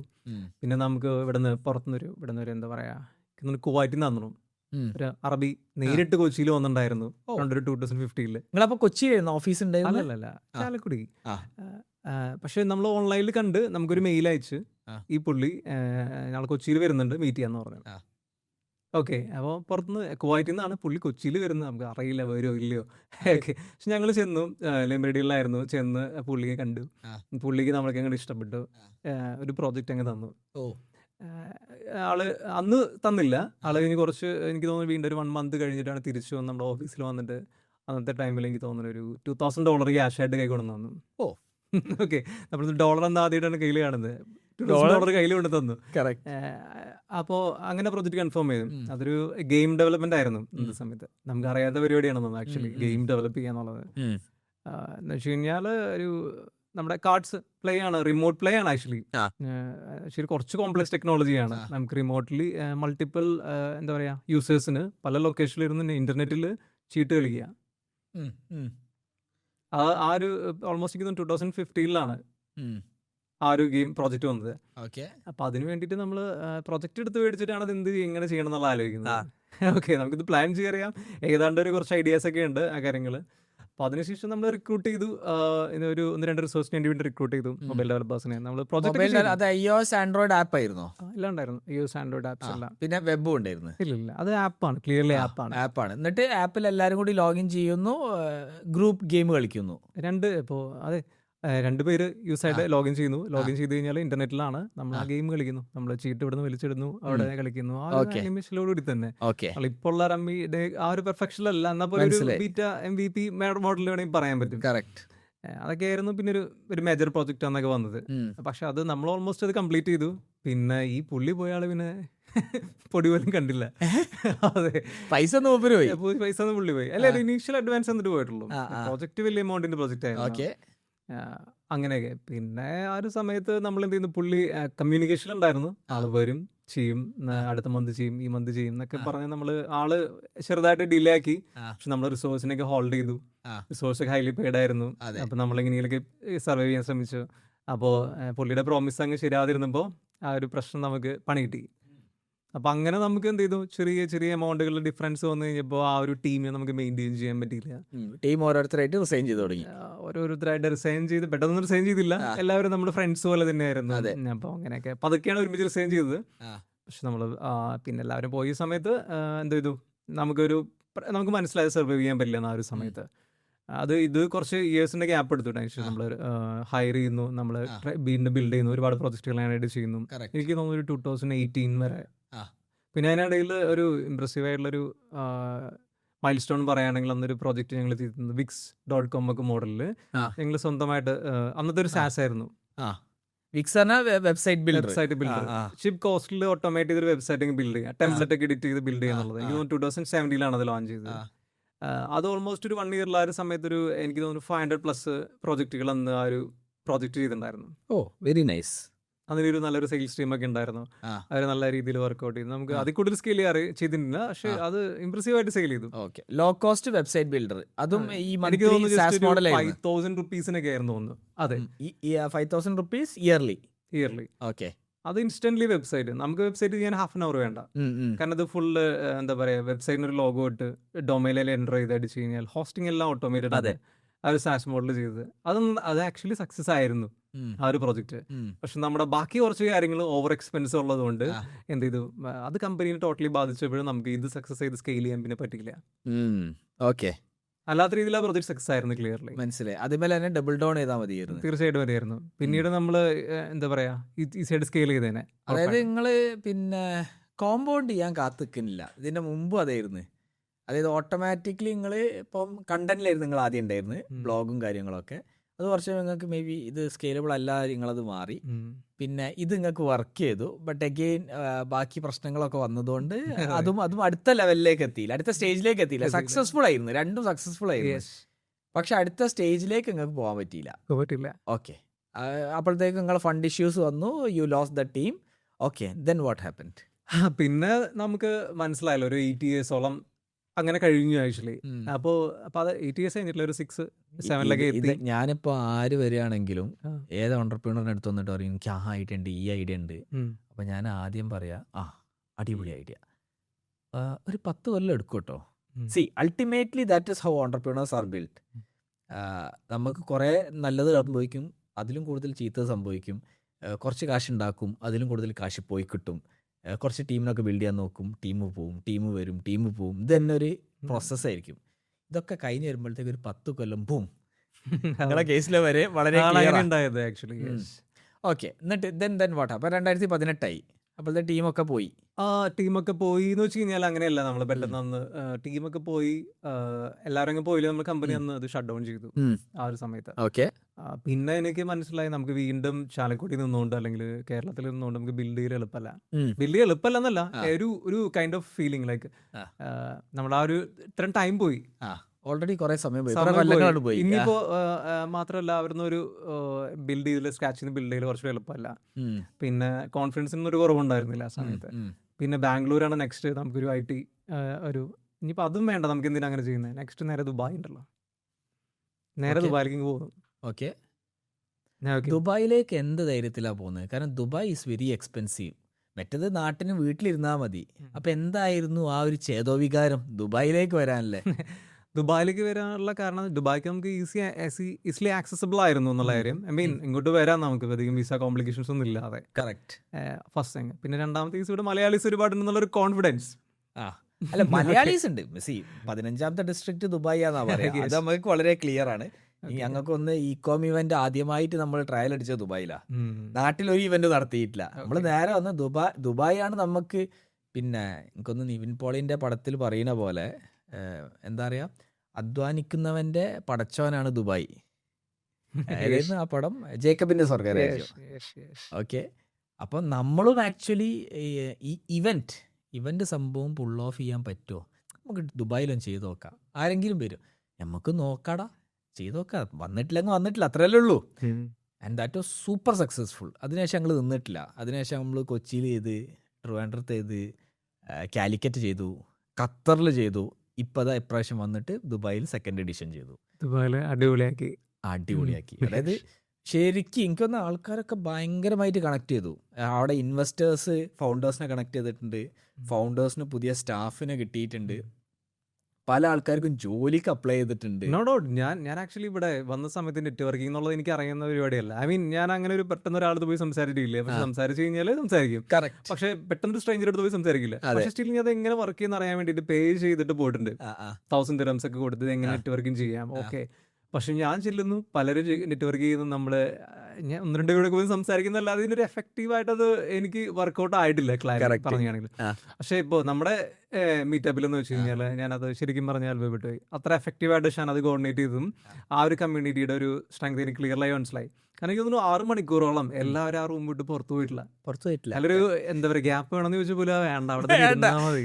സി അതാണ് ഇപ്പം ഞാൻ പലരും പറയും ഷാനെ കുറച്ചും കൂടി ലാർജ് സ്കെയിലിൽ ഇവന്റ് ചെയ്തുകൂടെ വയ്ക്കും. അപ്പം ഞാനും ഇങ്ങനെ ആലോചിക്കലുണ്ടായിരുന്നു. അപ്പം ഞാനിപ്പോൾ എക്സ്പ്രസോ ഗ്ലോബലിൻ്റെ അഫ്താബാണ് IP ഇവൻറ്റ്സ് നടത്തല്. അതായത് അത് തന്നെ ഒരു ഇൻ്റലക്ച്വൽ പ്രോപ്പർട്ടി. ആ ഇവൻ്റിന് ഒരു പേരൊക്കെ ഉണ്ടോ, മണി കോൺക്ലേവ് ഒക്കെ അവൻ്റെ അണ്ടറിലുള്ള IPകളാണ്. അപ്പോൾ അഫ്താബ് ഞാൻ പറഞ്ഞു, കഴിഞ്ഞ കൊല്ലം പറഞ്ഞു, അഫ്താബ് നമുക്കൊരു ലാർജ് സ്കെയിൽ ഇവൻറ്റ് ജൈടെക്സ് പോലൊക്കെ നടത്തണം. ജൈടെക്സ് ആണ് നമ്മൾ കണ്ടത്, ജൈടെക്സ് ആണല്ലോ. അപ്പോൾ അഫ്താബ് പറഞ്ഞു, ഷാനെ കുറച്ചും കൂടി കഴിഞ്ഞോട്ടെ, കുറച്ചും കൂടി നീ ഇങ്ങനത്തെ മീറ്റപ്സ് ഒക്കെ നടത്ത്. അപ്പോൾ പിന്നെ എനിക്ക് ഇപ്പോൾ ഇവിടെ ദുബായിൽ വന്നപ്പോൾ എനിക്ക് തോന്നി നമ്മൾ ലാർജ് സ്കെയിൽ ഇവൻ്റ് അല്ല നടത്തേണ്ടത്. ലാർജ് സ്കെയിൽ ഇവൻ്റ് അവിടെ കുറച്ച് ആൾക്കാർ, ഇവിടെ കുറച്ച് ആൾക്കാർ, അത് ഒരു സ്കാറ്റഡ്, നമുക്ക് ആ ഫീൽ കിട്ടൂല. ഞാൻ പറഞ്ഞു we will still host small events, 100-150 ആൾക്കാരില്ല, ചെറിയ വളരെ ഇൻറ്റിമേറ്റ് വെഡ്ഡിങ്സ് എന്നൊക്കെ പറയൂലേ, അതേപോലെ ഇൻറ്റിമേറ്റ് മീറ്റപ്സ്. വളരെ എഫക്റ്റീവാണ്. എനിക്ക് തോന്നുന്നു അതിനുശേഷം കുറേ ആൾക്കാർ അങ്ങോട്ടും ഇങ്ങോട്ടും മീറ്റ് എനിക്കൊന്ന് ഇന്ന് ഷെഹർസാദ് ഇല്ലേ, സ്മാക്കിറ്റിന്റെ 85+ ബ്രാൻഡ്സ്, അവനും അശ്വിൻ നായനാർ വോക്കന്റെ അശ്വിനും ഇന്ന് മീറ്റ് ചെയ്യുന്നുണ്ട്. നാളെ അവന് വേറൊരു മീറ്റിംഗ് ഉണ്ട്, പിന്നെ ഒരു ഇൻവെസ്റ്ററുമായിട്ട്. So things are happening. എന്താ ഡൗട്ടല്ലേ, നമ്മുടെ ഗ്രൂപ്പ് വഴിയും കമ്മ്യൂണിറ്റി വഴിയും ഇത് വഴിയും ഇപ്പോൾ എനിക്ക് എത്ര ബിസിനസ് ഒന്നും വിചാരിച്ച് അതിനൊന്നും കമ്മീഷൻ കിട്ടിയിട്ടില്ല കേട്ടോ. കാര്യമായിട്ട് ബിസിനസ് കണക്ഷൻസ് നടക്കുന്നുണ്ട് അവിടെ. ക്ലിയർ. അപ്പൊ എനിവേസ് സിബിൻ വന്നപ്പോഴും സിബിൻ ഇങ്ങനെ ഓക്കെ ഹായ് ബൈ പറയാൻ കുറച്ച് പാടുണ്ട്. അപ്പൊ ഞാൻ പിടിച്ചാട് ഉന്തിയിട്ടതാ, പോയി സംസാരിക്കടാ. എനിവേസ് അപ്പൊ ദുബായിൽ വന്നു. പക്ഷെ അഗെയിൻ ദുബായിൽ എക്സ്പെൻസീവ് അല്ലായിരുന്നു ആ സമയത്ത്. സോ ആ ഒരു ദുബായ് എക്സ്പെൻസീവ് ആണെന്ന് എനിക്ക് അറിയില്ലല്ലോ. ഓ നമുക്കിത് അറിയില്ലല്ലോ. കറക്റ്റ്. അപ്പൊ നേരെ കയറി പോന്നു. 50,000 rupees കയ്യിൽ വെച്ചിട്ടാണ് ഇങ്ങോട്ട് വരുന്നത്. ഓ എന്നിട്ട് എന്ത് ചെയ്തു, എവിടെ നിന്നു, ബെഡ് സ്പേസ് എടുത്തോ? അതൊരു നൈസ് സ്റ്റോറിയാണ്. ഇങ്ങോട്ട് വന്ന് പറയുമ്പോൾ ഇവിടെയുള്ള സമയത്ത് അവര് അത്ഭുതപ്പെടുന്ന ഒരു സ്റ്റോറി ആയിരുന്നു ആക്ച്വലി. ഞാൻ ഇങ്ങോട്ട് വരുമ്പോൾ എനിക്ക് കുറച്ച് ക്ലൈംസ് ഉണ്ട്, കാരണം നമ്മുടെ ബിസിനസ് ഇത്രയും വർഷം റൺ ചെയ്തില്ലേ. കാരണം മിഡിൽ ഈസ്റ്റിന് ക്ലൈംസുകളുണ്ട്. വരുമ്പോൾ നമ്മുടെ അടുത്ത് സംസാരിക്കാൻ, മീറ്റ് ചെയ്യാം, നമുക്ക് ബിസിനസ് പ്രോജക്റ്റുകൾ ചെയ്യാം എന്നുള്ള രീതിയിലൊക്കെ സംസാരിക്കുന്നവരുണ്ടായിരുന്നു, എല്ലാം ഉണ്ട്. പക്ഷെ ആരുടെയും ഒരു സപ്പോർട്ടിലല്ലെങ്കിൽ പോന്നു, നേരെ പോന്നു, ഫ്ലൈറ്റ് ടിക്കറ്റ് എടുത്തു, നേരെ പോന്നു. യെസ്, വന്നു എക്സാക്ട്ലി അങ്ങനെ തന്നെ. ഞാനിവിടെ വന്നിറങ്ങിയത് എനിക്ക് തോന്നുന്നു അവിടെ തന്നെ ഒരു മണ്ടത്തരം കാണിച്ചിട്ട് ഞാൻ ദുബായിക്ക് ടിക്കറ്റ് ഒന്ന് എടുത്തിട്ട് വന്നത്, ഞാൻ വന്നിറങ്ങിയത് എവിടെയായിരുന്നു? ഷാർജ. അബുദാബിയില്. അത് ശരി. അത് ഓക്കെ. കണക്ഷൻ ആയിരുന്നു. ആ, അബുദാബിയിൽ ഇറങ്ങിയിട്ട് ആ. മറ്റേ ബസ്സിലാണ് ഇവിടെ വന്ന് ലാൻഡ് ബസ്സിൽ ചെയ്യുന്നത്. വന്ന്. ഓക്കെ. ഇവിടെ വന്ന് ലാൻഡ് ചെയ്യുന്നത് നമ്മുടെ എന്താ പറയാ, ആ, ഓൾമോസ്റ്റ് ബിസിനസ് ബേ ഓപ്പോസിറ്റ് ആണ്. ഓക്കെ. നേരെ വന്ന് ഇറങ്ങുന്നത് നമ്മുടെ ബ്രിജ് ഖലീഫയുടെ ഒരു സൈഡിലാണ് വന്ന് കാണുന്നത്, ഇറങ്ങുന്നത്. ഓക്കെ. അവിടെ വന്ന് ഇറങ്ങിയിട്ടാണ് ആലോചിക്കുന്നത് ഇനി എങ്ങോട്ട് പോകണം എന്നുള്ള പരിപാടി. 2018 അല്ലല്ല 2019. 2019. Correct time. 2019 actually. 2018 ലാസ്റ്റിൽ ഞാൻ ദുബായ് വിടുകയാണ്. ഓക്കെ. ഓക്കെ. അപ്പൊ 2019 ഫസ്റ്റില് വന്നു, ലാസ്റ്റില് അല്ലല്ല ഒരു ഫസ്റ്റിലാണ് വന്നത്. ഫസ്റ്റില് വന്നു. ഓക്കെ. ഒരു മാർച്ച് ടൈമിലാണ് ആ, വന്നത്. അന്ന് വന്ന് ലാൻഡ് ചെയ്ത് കഴിഞ്ഞിട്ടാണ് ഞാൻ ആലോചിക്കുന്നത് ഇനി എന്ത് ചെയ്യുന്നുള്ള ആ, പരിപാടി. നമുക്ക് അത് സ്റ്റേ ചെയ്യണമല്ലോ. അതെ. അപ്പൊ അന്നുള്ള കോൺഫിഡൻസ് എന്താണ്, കുറച്ച് പൈസ കയ്യിലുണ്ട്, ആ, ചെറിയ പൈസ, ആ, ബാക്കി ഇന്റർനെറ്റ് ഉണ്ടല്ലോ, ആ. നമുക്ക് പിന്നെ ബാക്കി എന്തെങ്കിലും എവിടെന്നെങ്കിലുമൊക്കെ കണ്ടുപിടിക്കുക. ആ, കണ്ടുപിടിക്കാന്ന് വിചാരിച്ചു. ആ, വന്നിറങ്ങി കഴിഞ്ഞിട്ട് നമ്മൾ ആദ്യം ഇനി ഭക്ഷണം കഴിഞ്ഞിട്ട് ആലോചിക്കാം. ആ. അതാണ് ആലോചിക്കുന്നത്. ആദ്യം ഭക്ഷണം ഫുഡ്. കഴിക്കുക. അപ്പൊ ഞാൻ ആദ്യം ചെന്ന് കഴിഞ്ഞ് കഴിഞ്ഞാൽ ഭക്ഷണം കഴിക്കുവാണ്. ആ, അവിടെ കഴിക്കുന്ന ഇടയിൽ തന്നെ പേര് തന്നെ രണ്ടുപേരും അവിടെ നിന്ന് സംസാരിക്കുന്നത്. ആ, ഓക്കെ. അവര് എൻ്റെ മലയാളീസ് ആണ് ആക്ച്വലി. ആ, അപ്പൊ അവര് സംസാരിക്കുന്ന വേറെ ആരോടും, എടാ ആ, നീ ഇങ്ങ് പോരെ, ആ, ഇവിടെ റൂമുണ്ട്, സ്പേസ് ഉണ്ട് എന്നൊക്കെ ആ, പറഞ്ഞ് വേറെ ആരോടും ആ, സംസാരിക്കുന്നത്. ആ, ഞാനിതൊക്കെ കേട്ടിരിക്കേണ്ടിയാണ്. ആ. റൂം ഭക്ഷണം ഉണ്ടല്ലേ? റൂമുണ്ട്. ഓക്കെ. അപ്പൊ എനിക്ക് പ്ലാനില്ല, ഞാൻ എന്തെങ്കിലും എനിക്ക് അറിയില്ല ആ, ഹോട്ടൽസിന് എത്ര എക്സ്പെൻസ് വരും. ഞാൻ അതെ. അധികം ഒന്ന് ഒരു എ- ഏകദേശം ധാരണ എത്ര ആ, ഉണ്ടായിരുന്നുള്ളൂ. ആ, ബാക്കി പിന്നീട് ഫിഗർ ഔട്ട് ചെയ്യാന്ന് മാത്രമേ ആ, ആലോചിച്ചിട്ടുള്ളൂ. എന്നിട്ട് ഞാൻ ഇപ്പൊ അത് കഴിഞ്ഞപ്പോൾ അവല്ല അങ്ങ് പോയി. ഇപ്പൊ ഞാൻ ആ, ഭക്ഷണം കഴിച്ചിട്ട് ഞാൻ പുള്ളി ചോദിച്ചു, ഹേ ബ്രോ ആ. റൂമുണ്ടോ? റൂമുണ്ട്. റൂമുണ്ട് പറഞ്ഞിട്ടൊരു സ്റ്റാർട്ടപ്പ് ഉണ്ട്. അതെ. ആ, ഓക്കെ. ചോദിച്ചു. അപ്പൊ ആള് ഇതാരടാ. ആ, ഓക്കെ. അപ്പൊ അങ്ങനെ എന്നിട്ട് അപ്പൊ പറഞ്ഞാ ഉണ്ടല്ലോ, ആ, എന്താണ് പരിപാടി? ആ, അപ്പൊ പറഞ്ഞു, അപ്പൊ ഞാനൊരു മറ്റേ ബ്ലേസറൊക്കെ ഇട്ട് ആ. പായിൽ വന്ന് ഓ, ഇറങ്ങുന്നല്ലേ, റിച്ച് ആണ്. ബ്ലേസറൊക്കെ ഇട്ട് ഒരു ബാഗ് പിടിച്ച് നിൽക്കുവാണ്. ആ, ആ, അങ്ങനത്തെ ഒരു ഇതിലാണ്. ആ, എന്നിട്ട് പുള്ളി എന്നാ വാ പോവാന്ന് പറഞ്ഞു. ആ, പുള്ളി എന്നെ കാറിൽ കയറ്റി ആ. നേരെ നമ്മളെ റൂമിലേക്ക് പോയി. ഓക്കെ. നോക്കുമ്പോ ഒരു യങ് വൈബാണ് എല്ലാവരും. ആ, നമ്മളൊരു റൂമിലേക്ക് അങ്ങ് കയറി. ആ. Bed space. ബെഡ് സ്പേസ് എത്ര നോർമലി പേരുണ്ടായിരുന്നു റൂമില്? എനിക്ക് തോന്നുന്നു 4 പേരോളാണ് 4 പേര്. അറേഞ്ച് അപ്പൊ ചെയ്തത്. ഡബിൾ ഡെക്കർ അല്ല, ഡബിൾ ഡെക്കർ സിംഗിൾ തന്നെയാണ്. ആണ്. ഡബിൾ ഡെക്കർ ഡബിൾ ആണ്. ഡെക്കർ ആ, ആണ്. എനിക്ക് തോന്നുന്നു ഒരു 6 പേർക്കുള്ള ഒരു സ്പേസ് ആണ് ആക്ച്വലി. ആ. പക്ഷേ 4 പേരുണ്ടായിരുന്നുള്ളൂ. 4 പേരേ ഉള്ളൂ. ഈ ദുബായിൽ വന്ന എല്ലാവർക്കും അറിയാം ഇത് ഡബിൾ ഡെക്കറിലാ തുടങ്ങാൻ. പക്ഷെ നാട്ടിലൊക്കെ ഞാൻ വന്നപ്പോ ആദ്യം ഡബിൾ ഡെക്കറാ, ഇതെന്ത് പരിപാടി? ഇന്ന പക്ഷെ എനിക്ക് റൂമില്. അത് ഒരു ആ, ഒട്ടും ഒരു കണ്ടപ്പോൾ ആദ്യം ഓക്കെ എനിക്ക് അങ്ങനെ ഒന്നും തോന്നില്ല കേട്ടോ. ആ, എന്തോ ആ, ഒരു തോന്നില്ല, കംഫർട്ടബിൾ ആയിരുന്നു. ആ, പിന്നീടുള്ള എന്താ പറയാ, എനിക്ക് തോന്നുന്നു ഒരു 6 മന്ത്സോളം ഞാൻ അവിടെ ആയിരുന്നു. ആ, പക്ഷെ അതൊരു പ്രത്യേക വൈബായിരുന്നു. ആ, അവർ ഒരു ഫ്രണ്ട്സ് പോലെ ആയിരുന്നു. ആ. എനിക്ക് തോന്നുന്നു ഒരു ദുബായ് അല്ല UAE മുഴുവൻ എക്സ്പ്ലോർ ചെയ്തിട്ടുണ്ട് ആ ഒരു എക്സ്പ്ലോർ ചെയ്ത്. സമയത്ത്. ആ, ആ, കറങ്ങി നടന്ന്. കറങ്ങി നടക്കുമായിരുന്നു ആ, ആക്ച്വലി. ആ സമയത്തിന് ഇടയിൽ നമ്മുടെ ക്ലയൻറ്റ്സ് കുറച്ചുണ്ട്, ആ, അല്ലെങ്കിൽ കോൾസ് നടക്കുന്നുണ്ട്. അപ്പോൾ എനിക്ക് ഇൻകം പതി ഇവിടെ വന്നുകൊണ്ട് പിന്നെ കുറച്ച് മീറ്റിംഗ്സ് നടത്തി ഉം. പ്രൊജക്റ്റുകൾ ജനറേറ്റ് ചെയ്തിട്ടുണ്ടായിരുന്നു. എനിക്ക് ആ. തോന്നുന്നു ഒരു 8 പ്രൊജക്റ്റിൽ നിന്ന് തന്നെ എനിക്ക് തോന്നുന്നു അടുത്തൊരു 3-4 മാസം സർവേ ചെയ്യാനുള്ള ഫണ്ട് ഓ, പിന്നെ വെരി വന്നു ഇവിടെ നൈസ്. വന്നതിന് ശേഷം. അപ്പൊ നിങ്ങൾക്ക് ഈ സമയത്ത് നിങ്ങൾ ഇവിടെ നിൽക്കുമ്പോൾ ബാക്ക് ഓഫീസിൽ ടീം ഉണ്ടോ? ഫുൾ ടീമുണ്ട്. എൻ്റെ കോർ ടീമിനെ ഞാൻ കളഞ്ഞിട്ടില്ല. കോർ ടീം എത്ര പേരുണ്ടായിരുന്നു ആ സമയത്ത്? കോർ ടീമിൽ എനിക്കെന്ന് പറഞ്ഞ 4 പേരോളം ഉണ്ടായിരുന്നു. 4 core പേരുണ്ട്. team ല് ഉണ്ടായിരുന്നുള്ളൂ. ദുബായിൽ അപ്പൊ നിങ്ങളുടെ ഉദ്ദേശം ദുബായിൽ പോയിട്ട് പുതിയ പ്രൊജക്ട്സ് പിടിക്കുക എന്നുള്ളതാണ് ഉദ്ദേശം. കാരണം നമുക്ക് അവിടെ ഇൻഫ്രാസ്ട്രക്ചർ ഉണ്ടായിരുന്നു നാട്ടിൽ. ആ, എനിക്ക് കറക്റ്റ്. തോന്നുന്നു ചാലക്കുടി. ഒരു 40 പേര് ഇരിക്കാനുള്ള വലിയൊരു ഓഫീസൊക്കെ കാര്യമായിട്ട് ചെയ്തു ആ, വെച്ചിട്ടുണ്ട്. ആ, അന്നേ നമ്മൾ ഇൻവെസ്റ്റ് ചെയ്തതാണ് ആ, ഇനിഷ്യലി ആ, തന്നെ. ആ. അപ്പോൾ അന്നത്തെ ഒരു പ്ലാൻ എന്ന് വെച്ച് കഴിഞ്ഞാൽ ദുബായിലേക്ക് വരിക. ഉം, ഉദ്ദേശം ബിസിനസ് ഉം, മോഡൽ എന്തായിരുന്നു വെച്ച് കഴിഞ്ഞാൽ ഇവിടുന്ന് നമുക്ക് BPO KPO ഉം. ബിസിനസ് പ്രോസസ്സും ആ, നോളജ് പ്രോസസ് ഔട്ട്സോഴ്സ് ചെയ്യാന്നാണ് ഉദ്ദേശിക്കുന്നത്. അതൊന്നും കൂടി എക്സ്പ്ലെയിൻ ചെയ്ത് എന്താണ്? BPO ഒരു സ്റ്റാൻഡേർഡ് ടൈം ആണെന്നില്ല ഇവിടെ ചെയ്യാവുന്ന സാധാരണ ചെയ്യുന്ന ജോബ്സുകൾ. കോൾ സെന്റർ അല്ലേ BPO? കോൾ സെന്റർ അത് പല ആ, ജോബിലായിരിക്കും. ആ, ബിസിനസ് പ്രോസസ് ഔട്ട്സോഴ്സിങ് സിംപ്ലി ആ, അതെന്തും ആവാം. ആ. അപ്പൊ അത് റിമോട്ട്ലി ചെയ്യാവുന്ന എന്തും ആവാം. എന്തോ നമുക്ക് ഓക്കെ. ഓൾറെഡി നമുക്ക് എന്തും എന്താ പറയാ സിസ്റ്റമാറ്റിക്കലി ഡിഫൈൻ കറക്റ്റ്. ചെയ്യാനും അത് ഓടിക്കാനും പറ്റും. ഓക്കെ. അത് കൺസൾട്ട് ചെയ്യാനും ഓക്കെ. പറ്റുന്നുള്ളതുകൊണ്ട് അത് ഇൻഫ്രാസ്ട്രക്ചർ കൂടി ഉള്ളതുകൊണ്ട് നമുക്ക് നാട്ടിൽ ചെയ്യാന്ന് വിചാരിച്ചു. ഓക്കെ. അതാണ് ഒന്നാമത്തെ ഒരു മോഡലായിരുന്നു. ഉം. രണ്ടാമത്തെ KPOയിലുള്ള ഒരു ആ, പ്രോസസ് ആയിരുന്നു ഡിജിറ്റൽ മാർക്കറ്റിംഗ് ഔട്ട്സോഴ്സ് ആ, ചെയ്യാന്നുള്ളത്. മനസ്സിലായി. ഓക്കെ. കാരണം നമുക്ക് അന്നേ അറിയുന്ന ഒരു ക്ലാരിറ്റി ഉള്ള കാര്യമാണ് എല്ലാ ബിസിനസ്സിനും ഡിജിറ്റൽ മാർക്കറ്റിംഗ് മസ്റ്റ് ആണ്. അത് ഒഴിച്ചുകൂടുന്ന ഒരു കാര്യമല്ല. പക്ഷെ കറക്റ്റ്. അതൊന്നും ഇൻട്രൊഡ്യൂസ് ചെയ്ത് തുടങ്ങിയിട്ടില്ല, തുടങ്ങുന്നേ ഉള്ളൂ. എല്ലാവരും പിച്ച് വെച്ച് തുടങ്ങണേ ഉള്ളൂ. തുടങ്ങുന്നേ ഉള്ളൂ പിച്ച് അപ്പൊ ആ വെച്ച് തുടങ്ങുന്നു. സമയത്ത് ഇവിടെ ചെയ്യുന്നേക്കാളും നല്ല നിങ്ങൾക്ക് ഔട്ട്സോഴ്സ് ചെയ്ത് കഴിഞ്ഞാൽ ചെലവ് കുറയ്ക്കാം. തീർച്ചയായിട്ടും ഇവിടെ ഒരാൾ ഹയർ ചെയ്യണമെങ്കിൽ മിനിമം ഒരു 4000 dirhams എങ്കിലും സാലറി കൊടുക്കണം. കറക്റ്റ്. അപ്പൊ നിങ്ങൾ BPO KPO ആ പരിപാടികളൊക്കെ ചെയ്യുന്നത് നിങ്ങൾക്ക് 4 ആൾക്കാരുടെ ടീമാണ്ടായിരുന്നു. ഉം. ബാക്ക് ഓഫീസിലുണ്ട്. അപ്പൊ ഇവിടുന്ന് പ്രൊജക്ട് പിടിച്ചിട്ട് അവിടെ കൊടുക്കുന്നുണ്ട്. ഉം. കൊടുക്കുന്നില്ല, ആ, അതായിരുന്നു ഉദ്ദേശം. അതായിരുന്നു ഉദ്ദേശം. ഓക്കെ. അപ്പൊ കാര്യങ്ങൾ നടക്കുന്നുണ്ട്. 5-6 മാസം അങ്ങനെ പോയി. അത്യാവശ്യം പ്രൊജക്റ്റ് ഒക്കെ കിട്ടി. പ്രൊജക്ട്സ് പറഞ്ഞാൽ IT പ്രൊജക്ട്സ് ആണ് അല്ലേ? അതെ, നമ്മൾ കൂടുതൽ അന്ന് ആ, കസ്റ്റംസ് ഡെവലപ്മെന്റിലായിരുന്നു ഫോക്കസ് ആ, ചെയ്തുകൊണ്ടിരുന്നത്. ഓക്കെ. ഓരോരുത്തർക്ക് വേണ്ട. ആ, ഓൺഗോയിങ് പ്രോജക്ട്സുകൾ ഉണ്ടായിരുന്നു ആ, ചെറുതായിട്ട്, ആ, അത് ഞങ്ങൾ ചെയ്യുന്നുണ്ടായിരുന്നു സൈഡിലൂടെ. ഓക്കെ. പിന്നെ പുതിയ പ്രൊജക്ടുകൾ സൈഡിലൂടെ എടുക്കുന്നു. പക്ഷെ മേജർ റവന്യൂ അതല്ലല്ലോ, നമുക്ക് സർവേകൾ മാത്രം നടക്കുന്നുള്ളൂ. അതെ, അതെ. ഗ്രോത്തിന് നമുക്ക് സേഫ് ആയിട്ടുള്ള നമ്മുടെ വിഷം പോലെ അതല്ല ആക്ച്വലി. ഉം. BPO ചെയ്യാൻ KPO ചെയ്ത് മണി ജനറേറ്റ് ചെയ്യാന്നുള്ളതല്ല. ആ, നമുക്കൊരു സേഫ് ആയിട്ടുള്ള ഒരു പ്ലാറ്റ്ഫോം വേണം. അതിന് നമുക്ക് എന്താ പറയുക, ഇപ്പോഴുള്ള എക്സ്പെൻസുകൾ, ഓഫീസ് റെന്റ് എന്ന് പറഞ്ഞ വലിയ റെന്റാണ് അന്നത്തെ സമയത്ത്, വലിയൊരു ഓഫീസാണ്. അപ്പോൾ അതൊക്കെ സർവൈവ് ചെയ്ത് പോകണമെങ്കിൽ ഒരു സ്റ്റഡി റവന്യൂ സ്ട്രീം, അതാണ് ഇതോടെ ഉദ്ദേശിച്ചത്.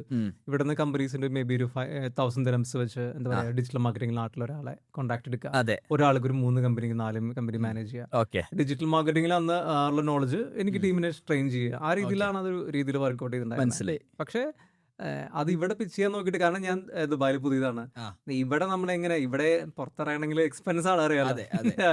അന്ന് സമയത്ത് നമുക്ക് അധികം അങ്ങ് മാർക്കറ്റിൽ ഇവിടെ എന്താ പറയാൻ പറ്റില്ല, റീച്ച് ചെയ്യാൻ പറ്റിയില്ല. കുറച്ച് സംസാരങ്ങളൊക്കെ നടന്നു, പക്ഷെ ഒന്നും അങ്ങനെ കറക്റ്റ് ആയില്ല. പിന്നെ 1-2 എനിക്ക് തന്നെ ചെയ്യേണ്ടി വന്നു. ഞാൻ അങ്ങനെ ചെയ്തു കൊടുത്തു, എന്റെ ടൈം കുറച്ച് ബേൺ ആയിന്നല്ലാതെ. പിന്നെ സമയത്ത് നമുക്ക് ഇവിടെ നിന്നൊരു ലോക്കൽ സപ്പോർട്ട് ഒന്നുമില്ല, മലയാളീസ് തന്നെ ഒരു ഗ്രൂപ്പ് എന്നെ സപ്പോർട്ട് ചെയ്തു. ഞങ്ങൾ ഇവിടെ ഒരു എന്ത് ചെയ്തു, ഒരു 6 months തന്നെ ഞങ്ങൾ ഒരു ചെറിയൊരു കമ്പനിയായിട്ട് ഫോം ചെയ്തു ഇവിടെ. ഒരു IT സർവീസസ് എന്നുള്ള മോഡലിൽ ഫോം ചെയ്തു. പക്ഷെ അത് ഓൾമോസ്റ്റ് എനിക്ക് തോന്നുന്നു 1 year-ഓളം ആ ഒരു കമ്പനി റൺ ചെയ്തു പോയി. പക്ഷേ എന്ന് വെച്ച് കഴിഞ്ഞാൽ നമുക്കൊരു സർവൈവൽ മൂഡ് അല്ലാതെ അതിൽ നേരെ അങ്ങോട്ട് ഇവിടെ നിന്ന് ബിസിനസ് ജനറേറ്റ് ചെയ്യാൻ എളുപ്പമായിട്ട് കിട്ടുന്നുണ്ടായിരുന്നില്ല എനിക്ക് തോന്നുന്നു. അപ്പോൾ ഇത് 2020 സമയത്തൊക്കെ ആയി. പക്ഷെ നമ്മൾ എന്ത് ചെയ്തിട്ടുണ്ട്, ആ സമയത്ത് ഞാൻ ആക്ച്വലി കുറെ കൂടി എൻ്റെ ഫോക്കസ് എന്ത് ചെയ്തിരുന്നു, മറ്റേ ഡെവലപ്മെന്റിലേക്ക് മാറി, പ്രോജക്റ്റ് കോഡിങ്ങിലേക്ക് ഞാനും കൂടി കോൺട്രിബ്യൂട്ട് ചെയ്യുന്ന നിലയിലേക്ക് മാറി, ഞാനും പ്രൊജക്റ്റിലേക്ക് ബിൽഡ് ചെയ്യണം. അപ്പം ഞങ്ങൾ അന്ന് ആദ്യമായിട്ട് ബിൽഡ് ചെയ്ത് പ്രൊഡക്റ്റായിട്ട് പിന്നെ നെക്സ്റ്റ് കൈവച്ചതെന്ന് വെച്ച് കഴിഞ്ഞാൽ ഇ-കൊമേഴ്സ് ആണ്. നമുക്ക് അന്നത്തെ കാര്യം അറിയാം, ഷോപ്പിഫൈ ഉണ്ടെന്നുള്ള വ്യക്തമായിട്ട് അറിയാം, വുക്കോമേഴ്സ് അവിടെ ഉണ്ട്, അതുപോലെ തന്നെ നമുക്ക് ഓപ്പൺ കാർട്ട്, ജുമില, മാജൻഡോ ഒക്കെയാണ് മെയിൻ സ്ട്രീം പ്ലേയേഴ്സ് ഉള്ളത്. പക്ഷേ അതിലൊന്നും ഇല്ലാത്ത കുറച്ച് കാര്യങ്ങൾ, ഇതൊന്നും എന്ത് ചെയ്യില്ല, നമ്മുടെ ക്വിക്ക് കൊമേഴ്സ്, നമ്മുടെ സെഗ്മെന്റ് അറിയാലോ, സൂപ്പർ മാർക്കറ്റ്, ഹൈപ്പർ മാർക്കറ്റ് സെഗ്മെന്റിന്റെ ഇത് വർക്ക്ഔട്ട് ആവില്ല. ക്വിക്ക് കൊമേഴ്സ് പറഞ്ഞാൽ ഈ 10 minute ഡെലിവറി അച്ചീവ് ചെയ്യാൻ വേണ്ടിയിട്ടുള്ള ആപ്സ്, അത് ചെയ്യാനുള്ള സോഫ്റ്റ്വെയർ ഡെലിവറി എന്ന് ഡിഫൈൻ ചെയ്യുന്നില്ല. അന്ന് 10 minutes ഡെലിവറി വന്നിട്ടില്ല. അങ്ങനെ അത് കറക്റ്റ് ശരിയല്ല. അന്ന് എന്ന് വെച്ച് കഴിഞ്ഞാൽ ഹോം ഡെലിവറി ചെയ്യുക, അത്രേ ഉള്ളൂ. കാരണം ഒരു ബിസിനസ് അറിയാലോ, ഒരു നിശ്ചിത കിലോമീറ്റർ ചുറ്റളവിനുള്ളിൽ നിന്നാണ് ഒരു super market, hyper market delivery ചെയ്യുള്ളൂ. അത് പല ലൊക്കേഷനിൽ പല ഡെലിവറി ചാർജ്, പിന്നെ ഫ്രീക്വന്റ് ആയിട്ട് ഓർഡർ ചെയ്യണമെങ്കിൽ ഒരു ഫാസ്റ്റ് ആയിട്ടുള്ള ഒരു മൊബൈൽ ആപ്പ്, ഷോപ്പിഫൈയുടെ വെബ്സൈറ്റ് അവിടെ അന്ന് നടക്കൂല. വേർഡ് പേഴ്സണൊക്കെ ഒരു ചിത്തപ്പേരാണ്, എപ്പോഴും ഹാക്ക് ആയി പോകുന്നു, സ്ലോ ആണ്, അങ്ങനെ കുറെ കാര്യങ്ങൾ. അപ്പൊ നമുക്കും കസ്റ്റമൈസ് ചെയ്യാനുള്ള ലിമിറ്റേഷൻസ് ഉണ്ട് അവിടെ.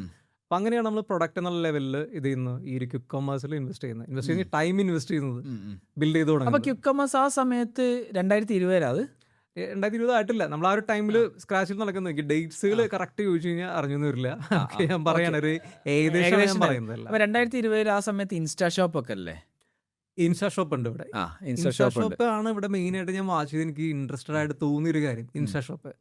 കാരണം ഞാൻ ഇൻസ്റ്റാ ഷോപ്പിൽ നിന്ന് സമയത്ത് ഓർഡർ ചെയ്ത് തുടങ്ങി. എനിക്ക് അതിന്റെ ഒരു എഫക്റ്റീവ് ആയിട്ടുള്ള ഒരു പ്ലാറ്റ്ഫോം അത്ര പോപ്പുലർ ആയിട്ട് പ്രൊമോട്ട് ചെയ്യുന്നില്ല അവര്, പക്ഷെ ആ പ്രൊഡക്റ്റ് സക്സസ് ആണ് എന്ന് ക്ലിയറായി ആ ഒരു സമയം.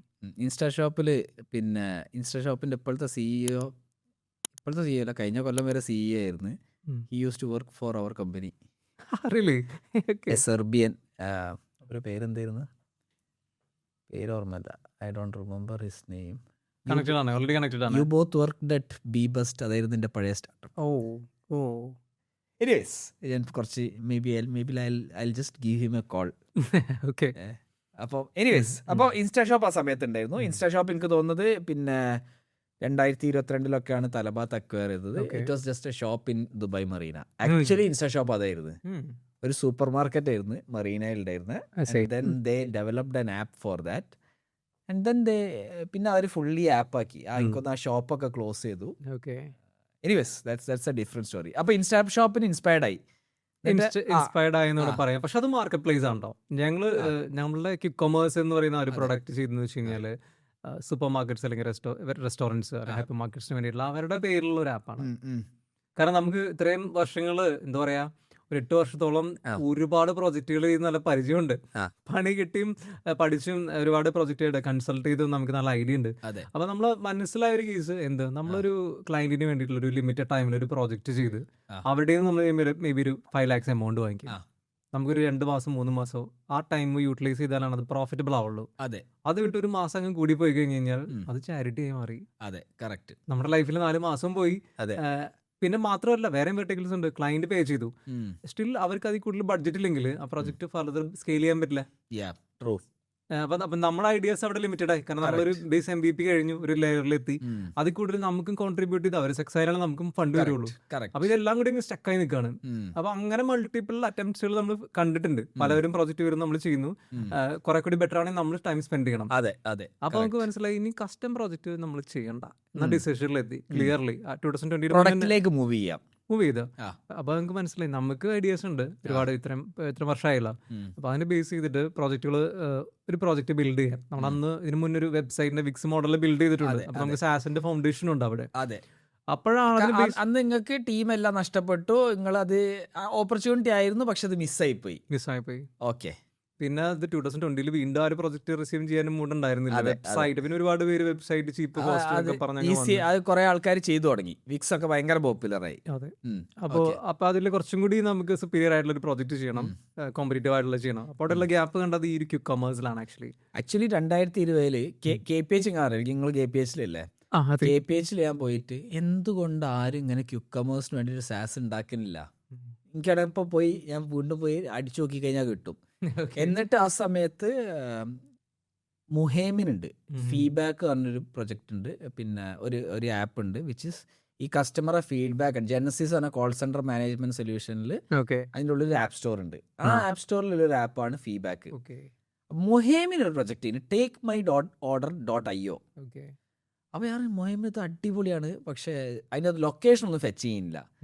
അപ്പം നീ ലൊക്കേഷൻ ഫെച്ച് ചെയ്യുന്ന സാധനം ഉണ്ടാക്ക്, പിന്നെ ആപ്പും ഇല്ല, വെബ്സൈറ്റ് മാത്രമേ ഉള്ളൂ. പക്ഷെ അതൊരു മൊബൈലിന് വേണ്ടിയിട്ട് മാത്രം ഉണ്ടാക്കിയ ഒരു സാധനമാണ്. പക്ഷെ again his feedback worked very well. അതുകൊണ്ട് അവൻ ഇത് ഷട്ട് ഡൗൺ ചെയ്തു. ആൻഡ് ദെൻ ഇവൻച്വലി അവൻ അത് വേണ്ട വെച്ചു. പിന്നെയാണ് ഞാൻ സെബിനെ പിന്നെ ഇത് കാണുന്നതും ക്യുക്കമേഴ്സ് ആർക്കും ഒന്ന് റെഫർ ചെയ്തിരുന്നു. ഏതോ ഒരു സൗദി അപ്പൊ അത് വന്നിരുന്നു. Anyways okay. അപ്പൊ ക്യുക്കമേഴ്സിലേക്ക് മൂവ് ചെയ്യാൻ തീരുമാനിച്ചു. ആ പ്രൊഡക്റ്റ് ബിൽഡ് ചെയ്ത് ഹാഫായി ഒരു MVP ആയി തുടങ്ങിയ സമയത്താണ് കോവിഡിന്റെ ഒരു സമയം ഹിറ്റ് ചെയ്യുന്നത്. അടിപൊളി. അറിയാലോ, കോവിഡ് സമയത്ത് കംപ്ലീറ്റ് ലോക്ക്ഡൌൺ വന്ന സമയത്ത് ഡെലിവറി എസെൻഷ്യൽസ് ഡെലിവറി ചെയ്യാതെ പറ്റില്ല. അതെ. അപ്പോൾ ആ സമയത്ത് അപ്പോൾ നമുക്ക് ആഡ്സ് റൺ ചെയ്തു. ആഡ്സ് റൺ ചെയ്ത് നമുക്ക് ഡിജിറ്റൽ മാർക്കറ്റിംഗ് അറിയാൻ വേറെ അവിടെ പ്രശ്നമൊന്നുമില്ല. ആഡ്സ് റൺ ചെയ്യുന്ന സമയത്ത് ഹെവി ആയിട്ട് ഓർഡേഴ്സ് വന്നു. എനിക്ക് തോന്നുന്നു അന്ന് 2 ടീമിന് ഒരു 300-400 ഷോപ്സിന് വേണ്ടിയിട്ട് ഒരു 4-5 മന്ത്സിനുള്ളിൽ തന്നെ നമ്മൾ ആപ്പ് ബിൽഡ് ചെയ്തിട്ടുണ്ട്. അപ്പോൾ നമ്മൾ അന്നത്തെ ചെയ്ത് എല്ലാവരും അപ്പോൾ ഓൺലൈനിൽ എങ്ങനെ ഡെലിവറി ചെയ്യാന്നില്ല പഠിച്ചോണ്ട് നിൽക്കുകയാണ്. കാരണം ഒരു പ്രോബ്ലത്തിൽ കുടുങ്ങി കിടക്കുക. ഓക്കെ. അപ്പൊ അന്ന് കേരളത്തിലാണെന്നുണ്ടെങ്കിൽ അധികം മാർക്കറ്റ് പ്ലേസുകളൊന്നുമില്ല. ഇവിടെ പിന്നെയും ഇൻസ്റ്റാ ഷോപ്പ് തലാപത്ത് സപ്പോർട്ടഡ് ആയിട്ട് കാര്യങ്ങളുണ്ട്. നാട്ടിലതില്ല. അപ്പൊ ആ സമയത്ത് നമ്മൾ ആഡ്സ് റൺ ചെയ്തു. അപ്പൊ നല്ല രീതിയിൽ ഫീഡ്ബാക്ക് വളരെ പെട്ടെന്നാണ്. നമ്മൾ സംസാരിക്കുന്നു, ഡെമോ കാണിക്കുന്നു. അന്നത്തെ സമയത്ത് നമുക്ക് പ്രൊഡക്റ്റ് ഉണ്ട്, പ്രൊഡക്റ്റ് കാണാം, പക്ഷെ അതൊരു ഫുൾ ഫ്ലാജ്ഡ് പ്രൊഡക്റ്റ് അല്ല, MVP ആയിട്ടുള്ളൂ, തുടങ്ങിയിട്ടുള്ളൂ. അപ്പൊ അതിന്റെ ബേസ് ചെയ്തിട്ട് ഒരുപാട് ഓർഡേഴ്സ് വന്നു. എനിക്ക് തോന്നുന്നു ഒരു ദിവസം 4-5 പ്രോജക്റ്റുകൾ വരെ നമ്മൾ എടുത്തിട്ടുണ്ട്. എടുക്കൽ മാത്രമല്ല, നമുക്കൊരു ബെനിഫിറ്റ് അന്നുണ്ടായിരുന്നു വെച്ച് കഴിഞ്ഞാൽ ഇതൊന്നും അന്ന് ആപ്പ് നമ്മളിരുന്ന് ഡെവലപ്പറുടെ സപ്പോർട്ട് കൂടി ബിൽഡ് ചെയ്യേണ്ട ആവശ്യം ഉണ്ടായിരുന്നില്ല. എടുക്കുന്നു, അടുത്ത ഒരു 2-3 ദിവസം കൊണ്ട് ആപ്പ് അപ്രൂവ് ആവുന്നു, ലൈവ് ആവുന്നു. എക്സാക്ട്ലി. പിന്നെ ഓരോരുത്തർ നിങ്ങൾക്ക് ഫീച്ചർ റിക്വസ്റ്റ് വരുന്നു. അപ്പോൾ if you build four 1 you are building four 500. Exactly അത് തന്നെ. അപ്പം അന്ന് അതിനൊരു കാര്യം കൂടി ഉണ്ട്, നമ്മുടെ ആപ്പ് ബിൽഡ് ചെയ്യുന്ന പ്രോസസ്സ് ഓട്ടോമേറ്റഡ് ആയിരുന്നു. എന്ന് വെച്ച് കഴിഞ്ഞാൽ നമ്മൾ ലോഗോ, കുറച്ച് ഡീറ്റെയിൽസ് ആണ്, ആപ്പിന്റെ കളേഴ്സ് സെയിം ഡിസൈൻസ് ആണ്. കാരണം ക്യുക്കമേഴ്സിന് ഡിസൈനിലൊന്നും ഇമ്പോർട്ടൻസ് ഇല്ല, യൂസർ എക്സ്പീരിയൻസ് ആണ് ഇമ്പോർട്ടൻറ്റ്. മൊബൈൽ ആപ്പാണ്, അതുകൊണ്ട് വെബ്സൈറ്റ് പോലെ ഫാൻസി ആയിട്ടൊന്നും ചെയ്യാനില്ല. അപ്പോൾ നമുക്ക് ആപ്പ് ബിൽഡ് ചെയ്യാന്ന് വെച്ച് കഴിഞ്ഞാൽ ഒരു 15 മിനിറ്റ്സ് ഓട്ടോമേറ്റ് ചെയ്തിട്ടുണ്ട് അതിന്റെ പ്രോസസ്സ്. അതിന് വേണ്ടി ഒരു സോഫ്റ്റ്വെയർ വേറെ ബിൽഡ് ചെയ്തിട്ടുണ്ട്, വെബ്സൈറ്റ് ബിൽഡ് ചെയ്യാനും ആപ്പ് ബിൽഡ് ചെയ്യാനും. അന്ന് നമ്മുടെ എന്താ പറയാ, വെബ്സൈറ്റ് ചെയ്ത ഒരു മോഡൽ തന്നെ. അപ്പോൾ ആപ്പ് സ്റ്റോറിലേക്കുള്ള സബ്മിഷൻസ് മാത്രമാണ് മാനുവൽ ആയിട്ടുള്ളത്. പിന്നീട് അത് ഓട്ടോമേറ്റ് ചെയ്തു. അപ്പോൾ അതൊക്കെ ചെയ്ത് കഴിഞ്ഞപ്പോൾ നമുക്ക് പ്രൊഡക്ഷൻ കപ്പാസിറ്റി ഹെവിയാണ്. അപ്പോൾ ബേസിക്കലി നേരെ വരുന്നു, രജിസ്റ്റർ ചെയ്യുന്നു, ആപ്പിന് വേണ്ട ഡ്രാഗ് ആൻഡ് ഡ്രോപ്പ് ചെയ്യുന്നു, ലോഗോ അപ്ലോഡ് ചെയ്യുന്നു, ആപ്പിനുള്ള ലേ ഔട്ട് റെഡി, നേരെ വെബ്സൈറ്റ് പിന്നെ ആപ്പ് സ്റ്റോറിലേക്കും ആൻഡ്രോയിഡിലേക്കും സബ്മിറ്റ് ചെയ്യുന്നു. ആപ്പ് 1-2 ആഴ്ച കൊണ്ട് ആപ്പ് ലൈവ് ആവും. 1-2 ആഴ്ച 3 ഡേയ്സിലേക്ക് തന്നെ 3 ഡേയ്സ് ലൈവ് ആവും. ഓക്കെ. അത്ര സ്പീഡിൽ ഷിപ്പ് ചെയ്തുകൊണ്ടിരിക്കുകയാണ്. അങ്ങനെയാണ് നമുക്ക് ഒരു എന്താ പറയാ, ഒരു കിക്ക് സ്റ്റാർട്ട് കിട്ടിയെന്ന് വേണമെങ്കിൽ പറയാം. പ്രൊഡക്റ്റ് എന്ന ലെവലിൽ. പിന്നെ നമുക്ക് ഈ ഷാം പറഞ്ഞ പോലെ ഇത്ര അധികം മെർച്ചൻസിന്റെ ഫീഡ്ബാക്സ്, ഇങ്ങനെ വേണം, അങ്ങനെ വേണം. അപ്പോൾ നമ്മളതെല്ലാം നമ്മൾ കൺസിഡർ ചെയ്യുന്ന, അവർ ആരെന്ത് റിക്വയർമെന്റ് പറഞ്ഞാലും എല്ലാവർക്കും യൂസ്ഫുൾ ആവോ, അങ്ങനെയാണെങ്കിൽ അത് കോൺട്രിബ്യൂട്ട് ചെയ്യും. നമ്മൾ അങ്ങനെ ബിൽഡ് ചെയ്യുന്നതിലേ കാര്യമുള്ളൂ. അതായത് ഇവൻ പറഞ്ഞ് ഇവന് മാത്രമാണ് അത് യൂസ് ചെയ്യാൻ പറ്റുക, അല്ലെങ്കിൽ എൻ്റെ എല്ലാ 500 ക്ലയൻസും ഇത് യൂസ് ചെയ്യാൻ പറ്റുമോ?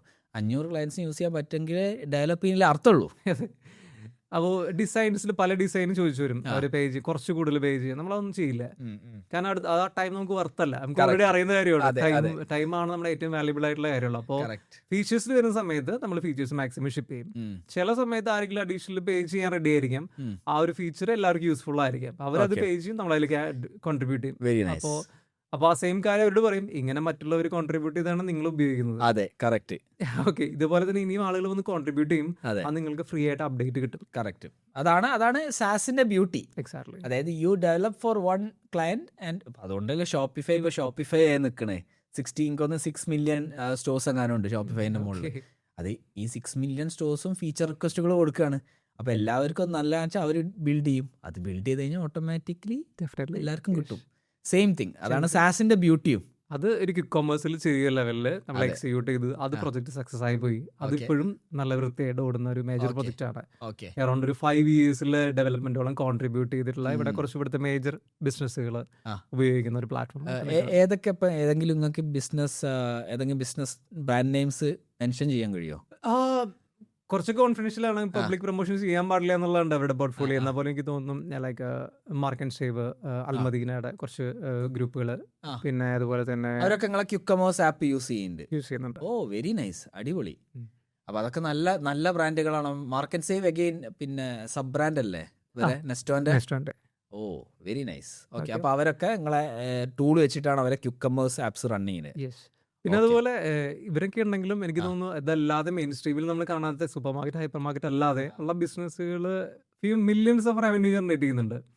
യെസ്, ഞാൻ അത്ഭുതപ്പെട്ടു. ഞാനത് വാച്ച് ചെയ്യാറില്ല ഓർഡേഴ്സുള്ള സമയത്ത്. പക്ഷെ നമുക്ക് സാസ് കൺട്രോൾ പാനൽ ഉണ്ട്. ഒരു സമയത്ത് ഒരു പോർട്ട്ഫോളിയോക്ക് വേണ്ടി ഞാൻ നോക്കിയപ്പോഴാണ് ഞാൻ വണ്ടടിച്ചു. ഇത് ഒരു ഓർഡർ വാല്യൂ എന്ന് പറഞ്ഞു കഴിഞ്ഞാൽ ലൈക്ക് 300-400 ദിർഹംസിന്റെ ഓർഡർ വാല്യൂ. അങ്ങനത്തെ ഒരു പ്രൊഡക്റ്റ് നേച്ചറാണ് അതിന്റെ. മീറ്റ് ആണ്, പ്രീമിയം ഇമ്പോർട്ടഡ് മീറ്റ് ഒക്കെയാണ്. ഫ്രഷ് ടു ഹോം പോലെ എക്സാക്ട്ലി അതുപോലെ. പക്ഷെ ഫിഷ് അല്ല. ഓക്കെ, അതിൽ ഓൾമോസ്റ്റ് എനിക്ക് തോന്നുന്നു 100 അറൗണ്ട് ആവറേജ് ഓർഡേഴ്സ് വരുന്ന ഒരു ഫിഗർ എന്ന് പറഞ്ഞ എമൗണ്ട് ആയില്ലേ അത്. അപ്പം അത് നമ്മുടെ ടെക്നോളജി വെച്ചിട്ടാണ് അത് ഇത്ര സ്കെയിൽ ചെയ്തിരിക്കുന്നതെന്ന് കണ്ടപ്പോൾ നമുക്കൊരു സന്തോഷം തോന്നി. അത്രത്തോളം സ്കെയിൽ ചെയ്യാൻ പറ്റി എന്നുള്ളതാണ് ആക്ച്വലി. കാരണം അതിന് ഒരു അടുത്തൊരു പോയിന്റിലേക്ക് വരുന്ന ബേസിക്കലി ഒരു മില്യന്റെ മുകളിലാണല്ലോ ആണ്. 100 orders, 300 average order value you're talking about. എനിക്ക് തോന്നുന്നു യെസ് ആണെന്ന് തോന്നുന്നു. യെസ്, ഞാൻ നോക്കിയ സമയത്ത് ഉണ്ട്. കാരണം അതിന് റീസൺ എന്ന് വെച്ച് കഴിഞ്ഞാൽ അവർക്ക് മാർക്കറ്റിംഗ് ടീമുണ്ട്. ഡിജിറ്റൽ മാർക്കറ്റിംഗിന് നല്ല അവർ വെറുതെ ചുമ്മാ ഒരു ടെക്നിക്കൽ സൊല്യൂഷൻ മാത്രമല്ല ഡിപ്ലോയ് ചെയ്തല്ല. കാരണം നമുക്ക് ഞാനീ പറഞ്ഞതിൽ ഒരുപാട് ഷോപ്സുകൾ അപ്പുറത്ത് ലോഞ്ച് ചെയ്ത സമയത്ത്, കോവിഡ് സമയത്ത് ലോഞ്ച് ചെയ്തു ഒരു ആപ്പ് വാങ്ങിച്ചിട്ടുണ്ടെങ്കിൽ ഇവരിൽ എനിക്ക് തോന്നുന്നു ഒരു 80% റണ്ണിങ് അല്ല. അത് വാങ്ങിച്ചിട്ടു അപ്ലോഡ് ചെയ്തു, നമുക്കും ഉണ്ട് ആപ്പ്. അവർക്കത് ഓപ്പറേഷൻസ് അതെങ്ങനെ ഫർദർ സ്കെയിൽ ചെയ്യാൻ നമ്മൾ അന്ന് അതിനുള്ള സപ്പോർട്ട് കൊടുത്തിട്ടില്ല. കാരണം ഞങ്ങളുടെ അതിനുള്ള റിസോഴ്സ് ഇല്ല. നിങ്ങൾ അങ്ങനത്തെ ടീമും അല്ല, നിങ്ങൾ പ്രൊഡക്റ്റ് ആണ് ബിൽഡ് ചെയ്യുന്നത്. ഒരുവിധം ആൾക്കാരൊക്കെ ലക്ഷങ്ങളും കോടികൾ എല്ലാവരും കൂടി കോടികളുണ്ടാവും. പക്ഷെ 19 ലക്ഷം വരെ ആപ്പ് ഉണ്ടാക്കാൻ വേണ്ടി മുടക്കിയ ആളെ എനിക്കറിയാം.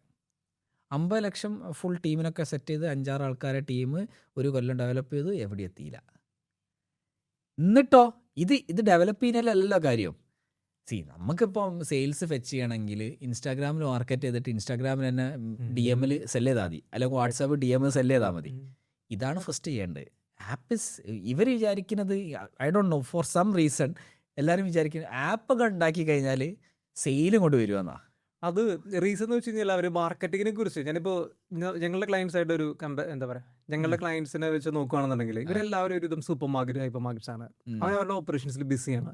അപ്പോൾ അവർക്കൊരു റിസോഴ്സിന് അവിടെ ഇരിക്കാനുള്ള ഒരു സ്പേസ് പോലും ഉണ്ടായിരുന്നു വരില്ല. ഒരു ഡിജിറ്റൽ മാർക്കറ്റിംഗ് ചെയ്യുക, അവർക്ക് അതിനെ കുറിച്ച് ഐഡിയ ഇല്ല. അവർ നോർമലി ഇവിടുത്തെ ബിസിനസ്സുകാരാണ് മാക്സിമം ട്രേഡ് ചെയ്യുക, ഷോപ്പിലേക്ക് ആളെ വരുത്തുക, മണി ജനറേറ്റ് ചെയ്യുക, പ്രൊമോഷൻസ് പുഷ് ചെയ്യുക, എന്നാണ് അവർക്ക് അറിയുള്ളൂ.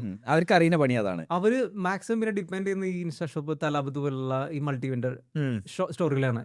ഹ്യൂജ് കമ്മീഷനാണ് കൊടുക്കുന്നത്. എന്റെ അറിവിൽ ഞാൻ സംസാരിച്ച കുറച്ച് ഷോപ്സ് ഓൾമോസ്റ്റ് 300-400,000 ദിർഹംസോളം ഒരു റേഞ്ചിൽ ഇയർലി പേയ്മെന്റ്. ആർക്ക് ഇയർലി പേയ്മെന്റ് വെച്ച് കഴിഞ്ഞാൽ ആ ഇയർലി ബ്രോഷർ ഇടാനോ? അല്ലല്ല, തലാബത്ത് അല്ലെങ്കിൽ ഇൻസ്റ്റാ ഷോപ്പ് അവര് കമ്മീഷനായിട്ട് കൊണ്ടുപോകുന്ന എമൗണ്ട് എനിക്ക് തോന്നുന്നു ഇവരുടെ ഏകദേശം പ്രോഫിറ്റ് അത്ര തന്നെയുള്ളൂ. 500,000. യെസ്, 500,000 പറഞ്ഞു കഴിഞ്ഞാൽ we are talking about 1.4 crores ആണ് ഒരു ഷോപ്പിൽ നിന്ന് ഈ പറഞ്ഞ സ്റ്റോറി എടുക്കുന്നത്. ആലോചിക്കുക. അപ്പോൾ പിന്നെ അപ്പം നമ്മളവിടെ പറയുന്ന ഒരു സെയിൽസ് പിച്ച് ഉണ്ട് ക്ലിയർലി. തലാബത്ത് ഓക്കെ.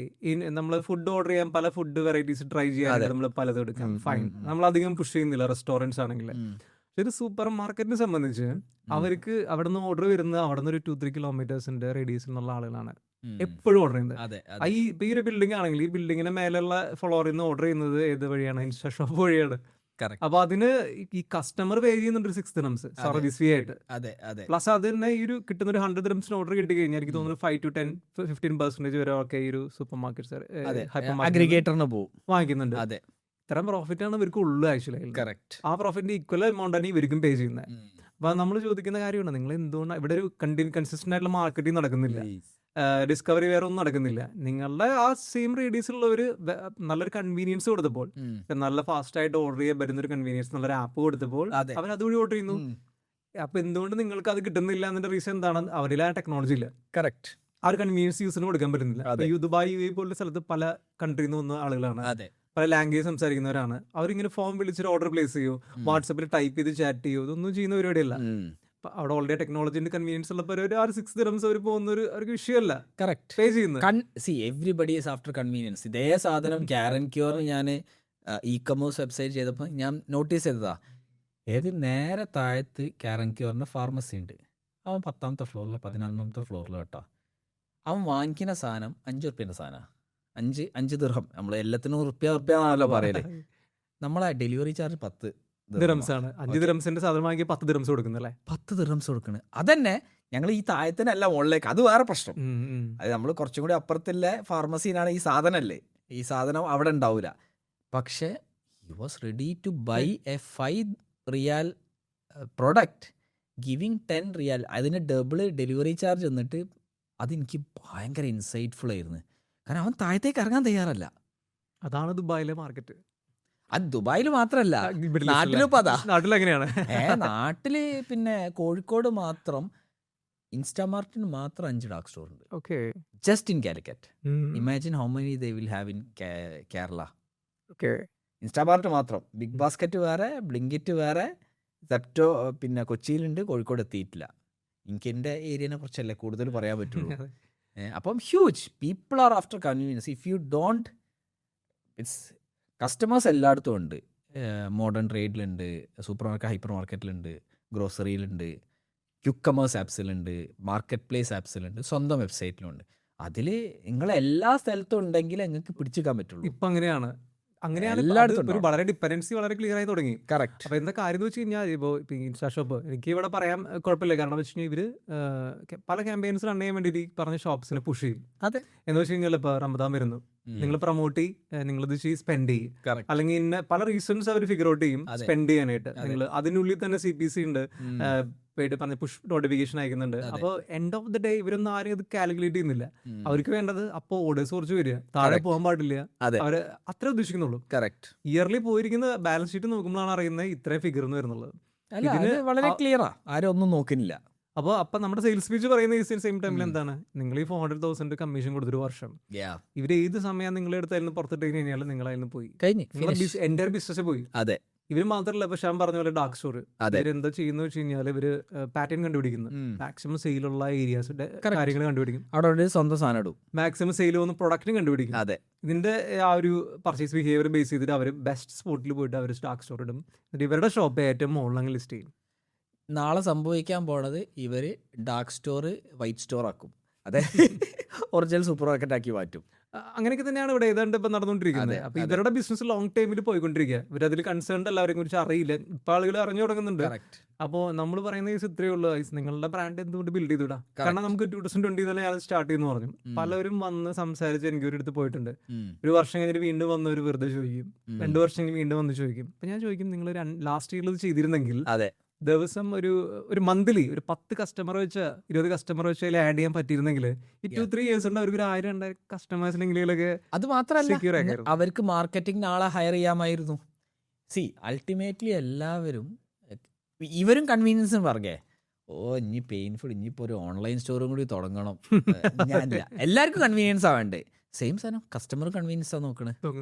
അപ്പം ഇപ്പം മാറിയിട്ടില്ലെങ്കിൽ you have a big problem. അതിന് ഡൗട്ടൊന്നുമില്ല. എനിവേസ്, അപ്പോൾ ക്വിക്ക് കമേഴ്സ് ചെയ്ത് അതിനകത്ത് കുറേ കസ്റ്റമേഴ്സ്, എനിവേസ് അത് ഇന്റേണൽ ടീമിന് അവർ ബിൽഡ് ചെയ്തിട്ടില്ലെങ്കിൽ ചുമ്മാ ആപ്പ് പോയിട്ട് ഇരിക്കാനേ ഉണ്ടാവുള്ളൂ, വേറെ ഒന്നും പക്ഷെ നടക്കില്ല. ക്വിക്ക് കൊമേഴ്സിന്റെ കേസിൽ ഒരു പോയിന്റ് കൂടി ഇമ്പോർട്ടന്റ് ആയിട്ട് എന്ന് വെച്ച് കഴിഞ്ഞാൽ മറ്റ് ഇ കൊമേഴ്സ് പോലെ വലിയൊരു ഡിജിറ്റൽ മാർക്കറ്റിംഗ് പ്രൊമോഷൻസിന്റെ ആവശ്യമില്ല. അതതിന് വർക്ക് ആവില്ല, കാരണം അത് ലോക്കൽ പ്രൊമോഷനാണ്. ആ ബിൽഡിങ്ങിലുള്ള ആൾക്കാരായിരിക്കും ഏറ്റവും കൂടുതൽ കസ്റ്റമേഴ്സ്. ഷോപ്പിൽ വന്ന് വാങ്ങിക്കുന്ന അല്ലെങ്കിൽ ഡെലിവറി കൊടുക്കുന്നതിനൊപ്പം ഒരു കൂപ്പണോ അല്ലെങ്കിൽ ഒരു പ്രിന്റ് കൊടുത്താൽ അവർക്ക് പതുക്കെ പതുക്കെ ഒരു വർഷം കൊണ്ട് ആപ്പ് പ്രൊമോട്ട് ചെയ്യാം. അതെ, എക്സിസ്റ്റിംഗ് കസ്റ്റമേഴ്സിനാണ് ഇതിനകത്തേക്ക് കൺവേർട്ട് കൊടുത്താൽ ചെയ്യാൻ മതി, കാരണം ഓൾറെഡി വാങ്ങിക്കുന്നുണ്ട്, സ്റ്റോറിൽ വരുന്നുണ്ട്. അതെ. ഒരു ബില്ല് കൊടുക്കുന്നതോടൊപ്പം ഇനി നമ്മുടെ ഒരു ആപ്പ് ഇറങ്ങിയിട്ട് ഇത് കൂടെ വാങ്ങിച്ചാൽ കൊടുത്തു കഴിഞ്ഞാൽ അത്ര മതി മാർക്കറ്റിംഗ്. ആ എഫോർട്ട് ഇട്ടാൽ മതി. പിന്നെ നിങ്ങൾക്ക് എക്സിസ്റ്റിംഗ് ഡെലിവറി ബോയ്സിനെ യൂസ് ചെയ്യാം, അതല്ലെങ്കിൽ ഡെലിവറി പാർട്ട്നേഴ്സിനെ ഓൺബോർഡ് ചെയ്യാം. ഈ ഇൻസ്റ്റാ ഷോപ്പ് ഞാൻ ആദ്യം കണ്ടിരുന്നപ്പോൾ ഇവര് എല്ലാ ഇൻസ്റ്റാ ഷോപ്പിന്റെ മറ്റേ ടീഷർട്ടൊക്കെ ഇട്ട് കുറെ ആൾക്കാരുണ്ട്. അതെ, ഇവരാരാണെന്ന് വിചാരിച്ചത് ഇത് മറ്റവരാ ഷോപ്പിന്റെ ഡെലിവറി ബോയ്സ്. ഷോപ്പിന്റെ സ്റ്റാഫാണ്. അത് അവരുടെ ബ്രാൻഡ്. അവരൊരു ടീഷർട്ട് കൊടുത്തപ്പോൾ അവരെങ്ങിട്ടൊക്കെ പോകുന്നു ആ ടീഷർട്ടല്ലേ, കാരണം ഒരു ഡെലിവറി ബോയ് റെക്കഗ്നൈസ് ചെയ്യുന്നു. നമ്മുടെ ബിൽഡിംഗിലെ സെക്യൂരിറ്റി ഒക്കെ ഡെലിവറി ബോയ് വരും, ഈസി പാസ് അങ്ങനെ പോകുന്നു. പക്ഷേ ഇത് എന്ത് നടക്കുന്നത് എന്താണ്, ആ ഒരു കമ്പനീസിന് ഒരു ബ്രാൻഡിങ് കിട്ടി, ഇവരുടെ തന്നെ ഡെലിവറി ബോയ്സ് ഉപയോഗിച്ചിട്ടാണ് ഷിപ്പിംഗ് ചെയ്യുന്നത്. അപ്പം ബേസിക്കലി അവരെന്താ ചെയ്യുന്നത്, ഇനീഷ്യലി കസ്റ്റമറെ പുള്ള് ചെയ്തു, അത്രേ ഉള്ളൂ. എനിവേസ്, അപ്പം പിന്നെ വളരെ ക്ലിയർ ആണ്, ആൾക്കാർ ഇത് ചെയ്യുന്നില്ല. അത് ചെയ്ത് കഴിഞ്ഞാൽ നല്ലത്, അല്ലെങ്കിൽ you will get washed away. Okay, then what happened?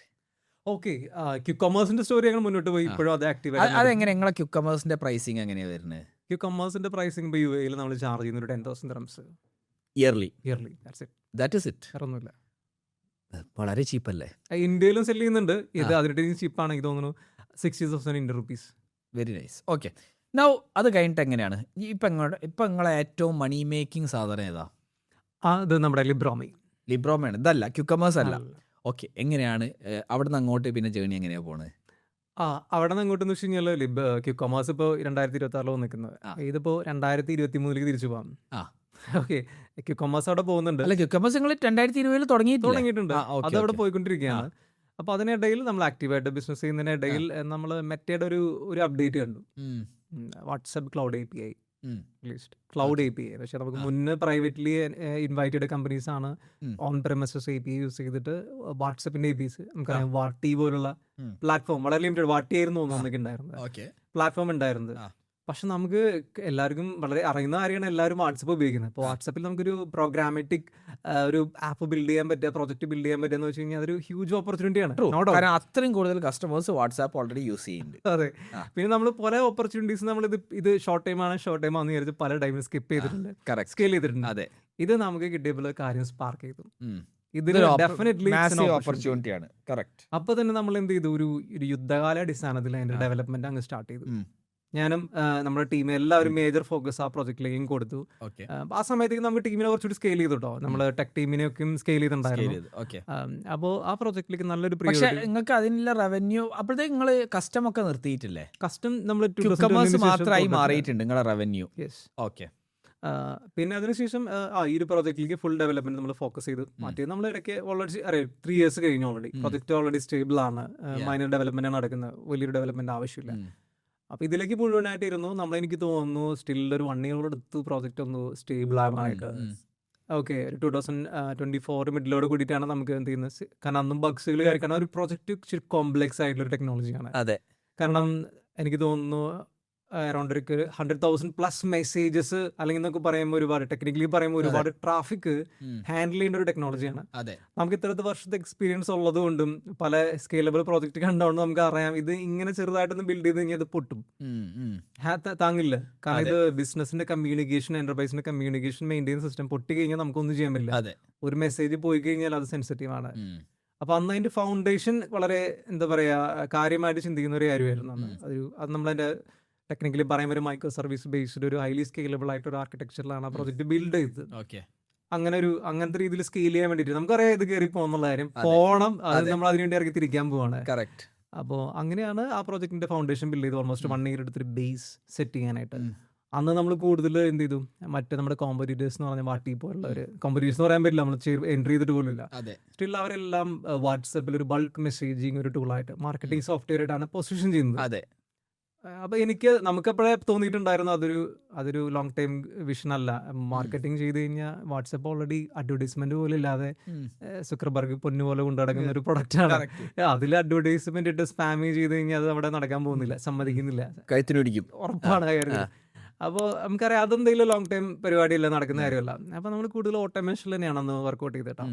അന്ന് ഓട്ടോമേഷനിൽ ചാറ്റ് ബോട്ട്സ് നമുക്ക് വളരെ ഹൈലി അഡ്വാൻസ്ഡ് ആയിട്ടുള്ള എന്താ പറയുക ചാറ്റ് ബോട്ട്സ് ഒരു നോ കോഡ് പ്ലാറ്റ്ഫോമിൽ ബിൽഡ് ചെയ്യുക, ഡ്രാഗ് ആൻഡ് ഡ്രോപ്പ് വഴി ബിൽഡ് ചെയ്യുക എന്നുള്ളതാണ് ഉണ്ടായിരുന്നത്. അതായത് ഓട്ടോമാറ്റിക്കലി കസ്റ്റമേഴ്സിന് റിപ്ലൈ പോകും. എക്സാക്ട്ലി പറഞ്ഞു കഴിഞ്ഞാൽ അതാണ് കാര്യം. കസ്റ്റമർ ഒന്ന് ഹായ് അയച്ചു കഴിഞ്ഞാൽ ചോദ്യം ചോദിക്കും, ബട്ടൺസ് വരും, ക്ലിക്ക് ചെയ്യുന്ന അടുത്ത ബട്ടൺ വരുന്നു, കറക്റ്റ്. ആ പരിപാടിയാണ്. അപ്പൊ അത് ആണ് കൂടുതൽ ഫോക്കസ് ചെയ്ത്, അതിൽ കൂടുതൽ നമ്മൾ ഫോക്കസ് ചെയ്തു. നമ്മൾ വലിയ വോളിയം ലെവലിൽ മാർക്കറ്റിംഗ് ഒന്നും ചെയ്തില്ല. പക്ഷെ വരുന്ന ക്ലയൻസ് എന്ന് വെച്ച് കഴിഞ്ഞാൽ അവരുടെ ടൈം സേവ് ചെയ്യാണ് അവിടെ ചെയ്യുന്നത്. അതെ, മെറ്റയിൽ, ഫേസ്ബുക്കിൽ, ഇൻസ്റ്റാഗ്രാമിലൊക്കെ ആഡ് റൺ ചെയ്ത് വരുന്നവരുടെ ഓട്ടോമേഷൻ നടക്കുന്നു. ബേസിക്കലി ഒരാളെ ഇരുത്തി റിപ്ലൈ കൊടുക്കേണ്ട ആവശ്യമില്ല, തന്നെ വാട്സാപ്പ് തന്നെ റിപ്ലൈ ചെയ്തോളൂ. എക്സാക്ട്ലി. ഓക്കെ, ആ ഓപ്പർച്യൂണിറ്റി നിങ്ങൾ കണ്ടു, അത് ബിൽഡ് ചെയ്തു. അത് നല്ല രീതിയിലുള്ള അഡോപ്ഷൻ കിട്ടി. ഒരുപാട് കസ്റ്റമേഴ്സ് നമ്മുടെ അടുത്ത് വന്നിട്ട് അത് വേണം, ഇത് വേണം, അത് വേണം. അവർ പേജ് റെഡി ആണ്, ഫീച്ചേഴ്സ് ആണ് അവർക്ക് വേണ്ടത്. നമുക്ക് ബിൽഡ് ചെയ്യാന്ന് വെച്ച് കഴിഞ്ഞാൽ പെട്ടെന്ന് ബിൽഡ് ചെയ്യാൻ ഓൾറെഡി കോംപ്ലക്സ് ടെക്നോളജിയാണ്. അതുകൊണ്ട് കുറച്ചുകൂടി നമുക്ക് അഡീഷണൽ ബിൽഡ് ചെയ്യുന്ന പരിപാടി എളുപ്പമല്ല. AI ഒന്നും വന്നിട്ടില്ല, AI വരുന്നതിന് മുന്നിലുള്ള കാര്യമാണ്. അപ്പോൾ ആ സമയത്ത് ഇത് ബിൽഡ് ചെയ്യാന്ന് വെച്ച് കഴിഞ്ഞാൽ എളുപ്പമല്ല. പക്ഷെ നമ്മൾ മാക്സിമം കറക്റ്റ് എന്താ പറയുക ഒരു വെർട്ടിക്കൽ ബിൽഡ് ചെയ്ത് നമ്മൾ കൂടുതൽ എന്റർപ്രൈസ് ക്ലയൻസിനെ ഫോക്കസ് ചെയ്തു. പിന്നെ ഒരുപാട് മലയാളി കസ്റ്റമേഴ്സിനും എനിക്കൊരു യൂട്യൂബ് ചാനൽ, ഞാൻ അതിലേക്ക് വരാം. അപ്പോൾ ആ ഒരു സമയത്ത് എനിക്ക് തൊട്ട് മുന്നായിട്ടാണ് എനിക്ക് തോന്നുന്നു ഞാനൊരു യൂട്യൂബ് ചാനൽ സ്റ്റാർട്ട് ചെയ്തത്, ലേൺ വിത്ത് സിബിൻ. ഓക്കെ, എന്തായിരുന്നു ക്യുക്കമേഴ്സ് അല്ലായിരുന്നു ആ സമയത്ത് ചെയ്തോണ്ടെന്ന്? ക്യുക്കമേഴ്സ് ആയിരുന്നു ബിസിനസ് ചെയ്തുകൊണ്ടിരുന്നത്. പക്ഷെ ഞാൻ അതിനെ കുറിച്ചൊന്നും അല്ല അതിൽ പ്രൊമോട്ട് ചെയ്തിരിക്കുന്നത്. പ്രൊമോട്ട് ചെയ്യാനുള്ള ഉദ്ദേശത്തിലല്ലാതെ ചെയ്തത്. ആക്ച്വലി എൻ്റെ ക്യുക്കമേഴ്സ് ചെയ്യുന്നതുകൊണ്ട് ഇവർക്ക് എല്ലാവരും പ്രൊമോഷൻ ചെയ്യണമല്ലോ.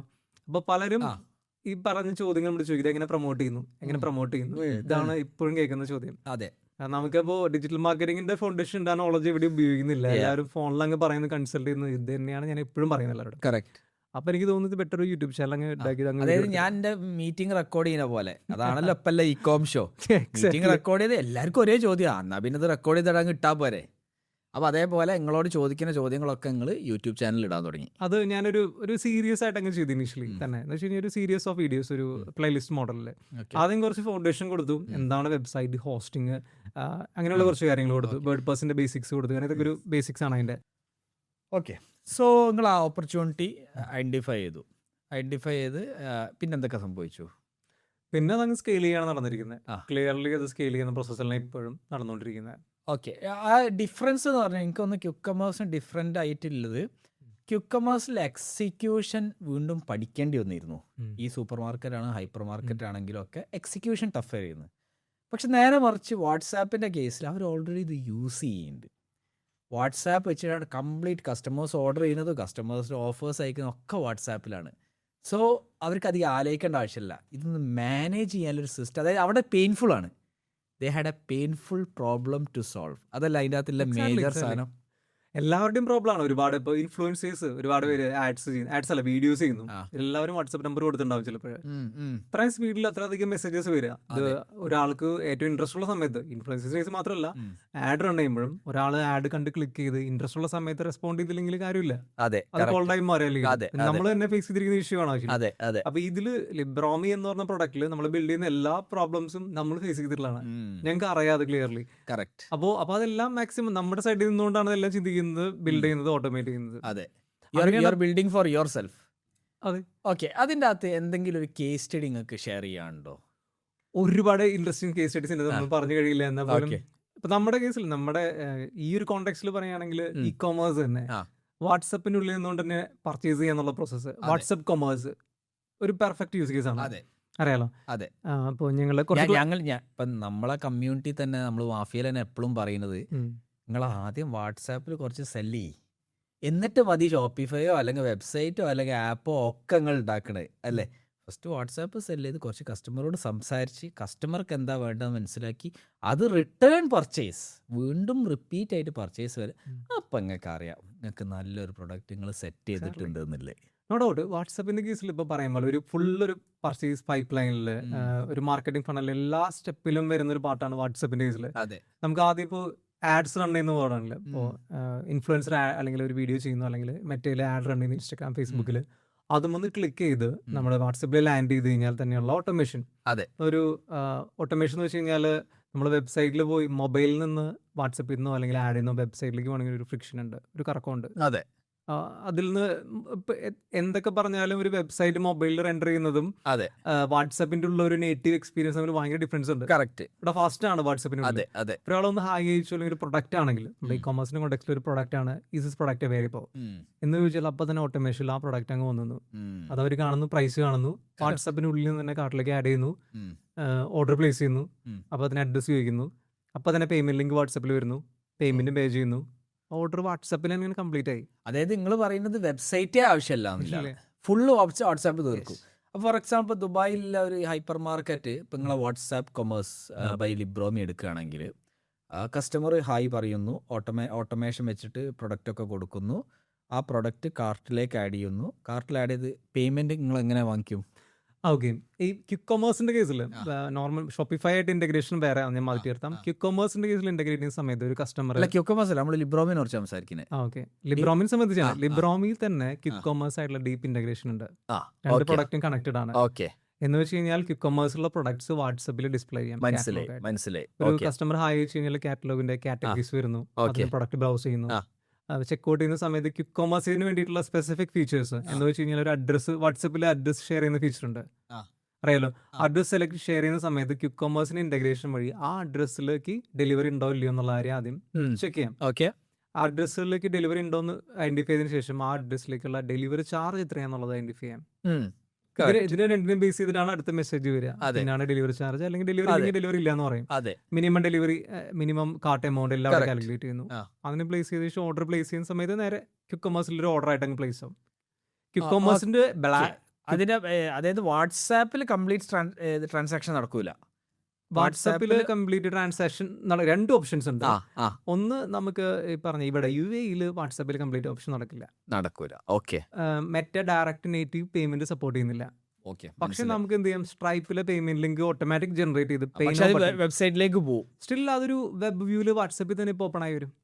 ഓൾമോസ്റ്റ് ഓക്കെ, നമുക്ക് ജസ്റ്റ് നമ്മുടെ ആപ്പിൾ പേ ഒന്ന് ഫിംഗർ പ്രിന്റ് കൊടുത്തു കഴിഞ്ഞാൽ അപ്പൊ തന്നെ പേയ്മെന്റ് നടന്നു. ഒരു ഫ്രിക്ഷൻ അവിടെ ഫീൽ ചെയ്യില്ല. അപ്പൊ വാട്സാപ്പിന്റെ ഉള്ളിൽ നടക്കുന്ന പോലെ തന്നെയാണ് റീഡയറക്റ്റ് തിരിച്ച് വാട്സാപ്പിലേക്ക് വരും. മനസ്സിലായി.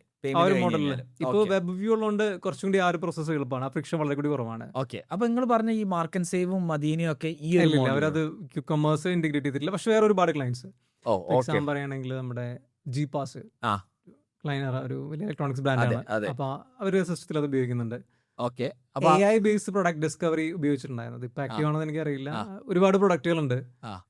നമ്മളൊരു ഇന്ന പ്രൊഡക്റ്റ് ഉണ്ടോ എന്ന് ചോദിച്ചു കഴിഞ്ഞാൽ ഷോപ്പിഫൈന്ന് നേരെ ഇന്ന പ്രൊഡക്റ്റ് ഡിസ്കവർ ചെയ്ത് ഇവിടെ വരും. ഓക്കെ, അപ്പൊ നിങ്ങൾ ക്വിക്ക് കൊമേഴ്സിലേക്ക് ഇന്റഗ്രേറ്റ് ചെയ്തിട്ടുണ്ട്, ഷോപ്പിഫൈയിലേക്ക് ഇന്റഗ്രേറ്റ് ചെയ്തു. ബുക്ക് കൊമേഴ്സ്, എഗ്വിഡ് പോലുള്ള ഒരുപാട് കൊമേഴ്സ് നിങ്ങൾ വെബ്സൈറ്റിൽ എന്തും ആയിക്കോട്ടെ, പക്ഷെ വാട്സാപ്പിൽ നിങ്ങൾക്ക് അത് ഓട്ടോമേറ്റ് ചെയ്യണമെങ്കിൽ നിങ്ങളെ ടൂൾ യൂസ് ചെയ്യാൻ പറ്റും. അതെ, അപ്പൊ ആ ഒരു പ്രോസസ്സിൽ കസ്റ്റമർ പ്രോസസ്സിൽ വാട്സാപ്പിൽ നിന്നുകൊണ്ട് തന്നെ പേയ്മെന്റ് അടക്കം ഓർഡർ കംപ്ലീറ്റ് ചെയ്യാം, ഒന്നാമത്തെ കാര്യം. പിന്നെ അതുപോലെ തന്നെ അബാൻഡൻ കാർട്ട് റിക്കവറി. ഷോപ്പിഫൈയിൽ ഒരാളോ കാർട്ടിൽ പ്രൊഡക്റ്റ് കൊണ്ട് വെച്ച് ഓർഡർ ചെയ്തില്ല, ഇത്ര സമയം കഴിയുമ്പോൾ ഒരു ഓഫർ അടക്കം അങ്ങ് ഷൂട്ട് ചെയ്യുന്നു. അതുപോലെ കസ്റ്റമർ വന്ന് ചോദിക്കുകയാണ്, ഷോപ്പിംഗ് ഒന്നും ചെയ്യുന്നില്ല, വന്ന് ചോദിക്കുന്ന ഇന്ന പ്രൊഡക്റ്റ് ഉണ്ടോ, അവർക്ക് ബ്രൗസ് ചെയ്യാനൊന്നും സമയമില്ല. നമ്മുടെ സ്റ്റാഫിന് എന്ത് ചെയ്യും, നേരെ അവരുടെ ബാക്ക് എൻഡിൽ തന്നെ പ്രൊഡക്റ്റ് ചൂസ് ചെയ്ത് അങ്ങോട്ട് അയച്ചു കൊടുക്കാം, അവർക്ക് അത് അവിടെ നിന്ന് ഓർഡർ കംപ്ലീറ്റ് ചെയ്യാം. അങ്ങനെയൊക്കെയുള്ള കാര്യങ്ങൾ. അപ്പം നിങ്ങളെ കേസിൽ ഇപ്പം നോർമലി ഇപ്പം ഷോപ്പിഫൈയിലൊന്നും വിളിച്ചാൽ കിട്ടൂല, you don't have any one four support.